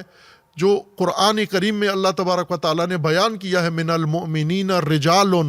صدقوا ما عاہدوا اللہ علیہ فمنہم من قضی نحبہ ومنہم من ینتظر وما بدلوا تبدیلا، مومنوں میں سے کچھ مرد بھی ہیں، مومنوں میں سے کچھ ہیں جن کے اندر غیرت ہے، اور وہ اپنا عہد اللہ کے ساتھ رکھتے ہیں، اور وہ اپنا عہد اللہ کے ساتھ نبھا چکے ہیں اور نبھائیں گے، عہد نبھائیں گے۔ لہٰذا یہ زبان نہیں جچتی آپ کے ساتھ۔ ایک مسلمان ملک ہونے کے ناطے ٹرمپ کے ساتھ کھڑا ہونا ہی بڑی ننگ ہے۔ واقعاً ہم شرمندہ ہیں کہ اس طرح کی حکومت کے سائے میں زندگی گزار رہے ہیں۔ یہ ننگ ہے ہمارے لیے، اس طرح کے حکمران جو آج ظالم کے، ستمگر کے اور یزید کے ساتھ کھڑے ہوئے اور الٹا مظلوم کو دھمکیاں دے رہے ہیں۔ اسی طرح یہ بات بہت اہم ہے جس کو آج اگر نہیں ہو سکتا، چونکہ وقت ہمارا کم ہے، تو اگلے دنوں میں انشاءاللہ میں ان تمام عناوین کو آپ کی خدمت میں عرض کروں گا کہ انقلاب کے خلاف یہ دشمنی امریکہ کی، یورپ کی، اسرائیل کی اور عربوں کی اور مسلمانوں کی کیوں ہے؟ اس دشمنی کا اصل راز کیا ہے، وجہ کیا ہے؟ یہ ایک بہت اہم بات ہے۔ انقلاب اسلامی کے مقابلے میں مسلمان حکمران خوف زدہ کیوں ہیں انقلاب سے، کہ جس کو ختم کرنے کے لیے انہوں نے پورا ٹھان لی ہے؟ یہ چند ابحاث ہیں جو انشاءاللہ پیش ہوں گی، لیکن ایک اہم خبر جو میں یہاں بیان کرنا چاہتا ہوں وہ یہ ہے کہ امریکی اخبار واشنگٹن پوسٹ نے اور ظاہراً نیو یارک ٹائم نے اور اس طرح صہیونی اخبار، اسرائیلی اخبار نے یہ بات لکھی، اور یہ مسلمات میں سے ہے، اور یہ بات یوں نہیں کہ آج واشنگٹن پوسٹ نے فاش کی ہے، کشف کی ہے، بلکہ اس سے پہلے باب ووڈز کی کتاب وار کے نام سے چھپی ہے، جو حملے میں کے دوران لکھی گئی ہے۔ یہ امریکی صحافی ہے جس نے امریکی وزیر خارجہ کے ساتھ سفر کیا مشرق وسطیٰ کا اس حملے کے دوران، اور پھر اس کے بعد غزہ کی تباہی جب شروع ہوئی تو اس نے اس کتاب میں وہ سارے حقائق ذکر کیے ہیں۔ نیٹ پر موجود ہے یہ کتاب، ترجمہ بھی اس کا کچھ حصہ اس وقت ترجمہ تھا، اب ظاہراً مکمل اردو ترجمہ ہے۔ یہ کتاب اگر نہیں بھی ہے تو اس کو ترجمہ کر کے لوگوں تک پہنچایا جائے ای میل کے ذریعے، یا اس کو آن لائن اس طرح سے دسترسی اس کی فراہم کی جائے۔ جو آج یہ لوگ کہہ رہے ہیں یہ باب ووڈ نے 2 سال پہلے بتایا تھا، اور باب ووڈ سے بھی پہلے ہم نے بہت پہلے کئی سالوں سے، اگر ہمارا میڈیا یہ کر سکے کہ اس موضوع کے اوپر جو ہم نے گزشتہ گفتگو میں تجزیہ تحلیل میں یہ نقطہ بتایا تھا کہ اور اس کے اوپر صہیونیوں کے حملوں کا اصل کنٹریکٹ یہ عربوں کا ہے، انہوں نے امریکہ کو اور صہیونیوں کو دیا ہے۔ امریکہ اور صہیونی کو نابود کرنے کے بغیر ہی اپنا مقصد حاصل کر رہے تھے اور کر سکتے تھے، جس طرح انہوں نے رکھا ہوا تھا سلسلہ، لیکن ناگہان بیچ میں یہ آ گیا کہ کو بالکل ختم کرنا ہے اور غزہ کو مسمار کرنا ہے، اور پھر غزہ کو ٹرمپ لے لے، اور ٹرمپ نے کہا کہ میں نے بورڈ بنا دی اور اس بورڈ میں لوگ پیسے ڈالیں۔ یہ جو کچھ بھی ہوا مشرق وسطیٰ میں، عراق تباہ کیا، لیبیا تباہ کیا انہوں نے، اور اب ایران کو تباہ کرنے پہ تلے ہوئے، تباہ کیا، لبنان کے اوپر حملہ کیا۔ یہ سارا پروجیکٹ بن سلمان کا ہے۔ واشنگٹن پوسٹ نے یہ لکھا ہے کہ ٹرمپ کو بن سلمان نے اکسایا ہے اور مجبور کیا ہے کہ ایران پر حملہ کرے اور ختم کرے انقلاب کو اور رہبر کو۔ اس کے اوپر ابھی پاکستانی میڈیا اس کا دفاع کر رہے کہ یہ پراپوگنڈا ہے، یہ جھوٹ ہے، یہ اسلامی ممالک کے بارے میں غلط فہمیاں ہیں۔ یہ غلط فہمی نہیں ہے۔ واشنگٹن پوسٹ نے آج کہا ہے، یہ باب ووڈ نے 2 سال پہلے یہ کہا تھا، اور ہم نے اس سے بھی بہت پہلے یہ قاطعیت کے ساتھ، ثبوتوں کے ساتھ یہ بات کی تھی کہ مشرق وسطیٰ میں بن سلمان نے جو ایک طرف سے ایک افسانوی سعودی عرب اس نے بنانا ہے، دنیا کا سب سے ایڈوانس ملک عیاشی کے لیے، تفریح کے لیے، اور دبئی سے بھی اس نے آگے نکلنا ہے، قطر سے بھی اس نے آگے نکلنا ہے، یورپ سے بھی اس نے آگے نکلنا ہے، اور اس نے ایک افسانوی ماحول بنانے کا اس نے پلاننگ کی ہے 2030 تک۔ لیکن اس ماحول میں اس کے لیے سب سے بڑا چیلنج یہ ہے کہ مشرق وسطیٰ تنازعات کا شکار ہے۔ اسرائیل کی وجہ سے مشرق وسطیٰ میں مزاحمت و مقاومت کی تحریکیں مضبوط موجود ہیں۔ مشرق وسطیٰ میں انقلاب اسلامی موجود ہے، اور مشرق وسطیٰ متاثر ہے ان کی وجہ سے، اور ایسی تنظیمیں مضبوط موجود ہیں جو مشرق وسطیٰ میں کسی وقت بھی بحران کھڑا کر سکتی ہیں۔ جیسے پہلے قدیم ترین تنظیم جو مشرق وسطیٰ میں ہے وہ ہے مصر سے یہ تنظیم شروع ہوئی، پھر سارے عرب ملکوں کے اندر پھیل گئی۔ یہ اس کو اپنا بڑا دشمن سمجھتے ہیں کہ جب تک یہ تنظیم ہے سعودی عرب تفریحی اڈا نہیں بن سکتا، اس لیے اس تنظیم کو ختم کیا جائے۔ یہ پروجیکٹ بن سلمان کا ہے۔ اسی طرح ایران چونکہ ایک نظریاتی مملکت ہے، اور نظریاتی مملکت کی فالوئنگ زیادہ ہے عرب دنیا میں، خصوصاً لبنان اور عراق کے اندر، اس لیے ایران اور انقلاب ختم کرنا ضروری ہے تاکہ بن سلمان کا پروجیکٹ مکمل ہو، جو اس نے بہت باہری لاگت کے ساتھ شروع کیا ہوا ہے۔ لہٰذا اس نے یہ کرائے کے قاتل کا کردار ادا کر رہے ہیں ٹرمپ اور نیتن یاہو۔ اصل جو خرچہ برداشت کر رہے ساری جنگ کا وہ بن سلمان ہے۔ بن سلمان تنہا نہیں ہے، 4 ملک اس وقت مشرق وسطیٰ میں جن کو امریکہ نے اور صہیونیوں نے جھانسا دے دیا ہے، اور جو حماقت کی وجہ سے، اپنے لیڈرشپ کی حماقت کی وجہ سے اس جھانسے میں آ گئے۔ جیسے برطانیہ نے عثمانی حکومت ختم کی، عثمانیوں کو اسی طرح سرکوب کیا جیسے ابھی ایران کو کر رہے ہیں، اور عثمانی حکومت گرا کے باقی خطہ ان خیانت کاروں میں تقسیم کیا جنہوں نے عثمانی حکومت توڑنے میں جنہوں نے برطانیہ کا ساتھ دیا تھا، وہی دوبارہ اب نئی مشرق وسطیٰ کی تنظیم نو کے لیے، ریکنسٹرکشن کے لیے دوبارہ یہی کام شروع ہے، لیکن اب امریکہ کی قیادت میں صہیونیوں کے حق میں۔ اس وقت صہیونی ریاست بنانے کے لیے برطانیہ نے یہ خیانت کی، عثمانی خلافت ختم کی، اور اس کی جگہ پر عثمانی خلافت کے تحت جو علاقے تھے چھوٹے چھوٹے ٹکڑے اور ملک بنا کے جن جن عرب قبائل نے خیانت کی تھی ان میں بانٹ دیے کہ آپ اس کے حاکم ہو۔ اب دوبارہ اس نے اس کی تنظیم نو کے لیے، مشرق وسطیٰ کے نظم جدید کے لیے اس نے 4 ملک انتخاب کیے ہیں، اور 4 ملک جو خیانت میں بڑا تجربہ رکھتے ہیں۔ ویسے تو سارے مشرق وسطیٰ کے ملک اس میں شامل ہیں، لیکن مین کردار امریکہ نے 4 ملکوں کو دیا ہوا ہے: سعودی عرب، ترکیہ، قطر اور امارات۔ یہ 4 ملک ہیں جنہوں نے شام کا نظام ساخت کیا، مزاحمت کی کمر توڑی، جنہوں نے کو ختم کرنے کے لیے منصوبے میں ساتھ دیا امریکہ کا، ٹرمپ شروع دن سے اردوان کا بڑا مداح ہے، اور نیتن یاہو اردوان سے مطمئن نہیں تھا۔ وہ یہ کہتا تھا کہ چونکہ ترکوں کا دعویٰ ہے کہ بیت ہمارا ہے، عثمانیوں کا ہے، اور ابھی بھی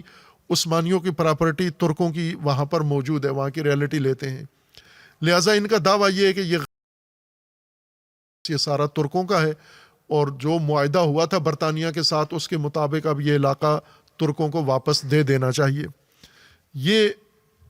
نیتن یاہو کا خدشہ ہے کہ اس حوالے سے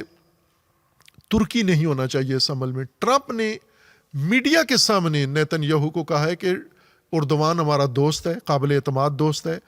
اور 1000 سال پہلے جو کام کوئی نہیں کر سکا وہ اردوان نے کر کے دیا، اور وہ شام کا نظام گرانا اور حکومت ختم کرنا، صہیونیوں کے لیے راستہ کھولنا، یہ اردوان نے کام کیا ہے۔ ٹرمپ نے نیتن یاہو کو میڈیا کے سامنے یہ کہا ہے، اور یہی اردوان ابھی ایران کے خلاف بھی، اور بن سلمان بھی، اور امارات بھی، اور قطر بھی، یہ 4 ملک مین کردار یہ ادا کر رہے ہیں، باقی معاون کا کردار ہے، باقیوں کی کوئی حیثیت نہیں ہے۔ جیسے بحرین ہے، یا جیسے کویت ہے، یا 1-2 اور جیسے عمان ہے۔ عمان البتہ بے طرف ہے، لا تعلق ہے، نہ ایران کے حق میں ہے اور نہ، بلکہ وہ مصالحت اور ثالثی کرانا چاہتا ہے۔ لیکن یہ 4 ملک بنیادی طور پر خیانت کر رہے ہیں۔ انڈونیشیا، پاکستان، مصر، انہوں نے لیبر کے طور پر ساتھ رکھا ہے۔ یہ 8 ملک جو گینگسٹر ہیں یا گینگسٹر کے ساتھ کھڑے ہوئے ہیں، گینگ بنائی ہے جن کی، اس میں کچھ لیبر طبقہ ہے، یعنی کچھ کی لیبر چاہیے ان کو۔ مصر میں لیبر بہت زیادہ ہے، انڈونیشیا میں لیبر بہت زیادہ ہے، پاکستان میں لیبر ہے زیادہ، لیکن جن کا سرمایہ چاہیے اس سارے پروجیکٹ کے لیے، مشرق وسطیٰ کے لیے، وہ یہ 4 ملک ہیں، اور ان کے ذریعے سے اس نے سارا ابھی تک کا جتنا کچھ کیا ویرانی ان 4 ملکوں کے ذریعے کی ہے۔ اور یہ بات حقیقت ہے، مسلم ہے کہ بن سلمان نے ہی بنیادی کردار ادا کیا ہے، تنہا بن سلمان نہیں، یہ 3 ملک دوسرے بھی اس کے ساتھ ہیں۔ لہٰذا واشنگٹن پوسٹ نے ایک حد تک یہ بات منعکس کی ہے، پوری بات انہوں نے بھی نہیں اس کے اندر روشن کی۔ باب وڈز کی کتاب کے اندر البتہ سارے ملکوں کا کردار ہے کہ جب امریکی وزیر خارجہ جنگ کے آغاز میں جب اسرائیل نے غزہ تباہ کرنا شروع کیا تھا تو امریکی وزیر خارجہ آیا عرب ملکوں سے مل کے، اسے خدشہ تھا کہ عرب ملک دباؤ ڈالیں گے کہ جنگ بند کرو۔ جب یہ کہتا ہے ہم گئے قطر میں، جب امارات میں اور سعودی عرب میں، تو ہمیں بالکل تعجب ہوا کہ وہ یہ کہہ رہے تھے کہ تم نے دیر سے کے اوپر حملہ کیا ہے، ہم تو پہلے کہہ رہے تھے کہ ان کو تباہ کرو، نابود کرو، لیکن آپ اس وقت مذاکرات کر رہے تھے اور کے لیے فنڈ دے رہے تھے، ہم اس وقت کہتے تھے کہ ان کو ختم کرو، یہ مزاحم ہے۔ یہ اس نے اپنی کتاب میں، امریکی صحافی نے 2 سال پہلے لکھا ہے، اور ہم نے اس سے بھی پہلے یہ بات بتا دی تھی۔ ظاہر ہے ہمارے پاس تو وسائل یا سورس نہیں ہے کہ اندر کی خبریں نکال کے، صحافی اندر کی خبریں نکال کے ان کو رپورٹ بنا کے اس کی بنیاد پر لکھتے ہیں، لیکن تحلیل کرنے والا، تجزیہ کرنے والا، وہ اندر کی خبروں سے نہیں کرتا، جو ظاہری حالات ہیں، جو بیانات ہیں، جو ماحول ہے، جو پالیسیاں ہیں، جو اسٹریٹجی ہے، وہ کافی ہوتا ہے ثبوت کے طور پر. جیسے محکمہ موسمیات اندازہ لگاتا ہے موسم کا، تو یہ ثبوتوں کی بنیاد پر ہے کہ پہلے سیٹلائٹ تصویریں ہوں، پہلے فلاں ہو. لیکن جو باقی لوگ ہیں وہ موسم کا ویسے گرمی کا ٹیمپریچر دیکھ کر اندازہ لگا لیتے ہیں کہ اب کیا ہونے والا ہے. مثلا جب حبس بہت شدید ہو جائے تو یہ تجربہ کار لوگ کہتے ہیں بارش ہوگی یہاں پر اس حبس میں. ان کا تجربہ یہ کہتا ہے کہ ہمیشہ ایسے ہوتا ہے کہ حبس سے شدید کے بعد بارش ہوتی ہے، یا اس طرح کے موسم کے بعد یہ فرض کریں جب ٹھنڈی ہوائیں چلتی ہیں تو ژالہ باری ہوتی ہے، اولے پڑتے ہیں. اب یہ سیٹلائٹ سے نہیں لیتے، محکمہ موسمیات ٹیکنالوجی کی مدد سے یہ ساری کچھ پیش بینی کرتا ہے. لیکن جو عام مشاہدہ کرنے والے ہیں وہ اپنے تجربے یا اپنے مشاہدے سے یہ سارا نتیجہ لے لیتے ہیں. لہٰذا اس وقت یہ جو کچھ مشرق وسطیٰ میں ہے یہ سارا پروجیکٹ اربوں کا ہے. پیسہ سارا جتنا بھی امریکہ، ابھی جو پہلے دن کی جنگ کا خرچہ جو ذکر کیا گیا ہے $3 ارب پہلے دن کا خرچہ تھا. $3 ارب امریکہ کا خرچہ ہوا. اسرائیل کا الگ ہے جو اس نے حملہ کیا ایران کے اوپر. پھر روزانہ یومیہ ان کے $1 ارب سے زیادہ یومیہ خرچہ ہو رہا ہے. اور یہ خرچہ امریکہ خود یا اسرائیل خود نہیں اٹھا رہا، یہی ملک اٹھا رہے ہیں. مسلمانوں کی ثروت، دولت، تیل اور گیس کا پیسہ یہ نکال کر دے رہے ہیں. اب ایران نے جو موجودہ اقدام کیا ہے وہ یہ کہ اربوں کی تجارت کا راستہ بند کر دیا ہے. جو آبنا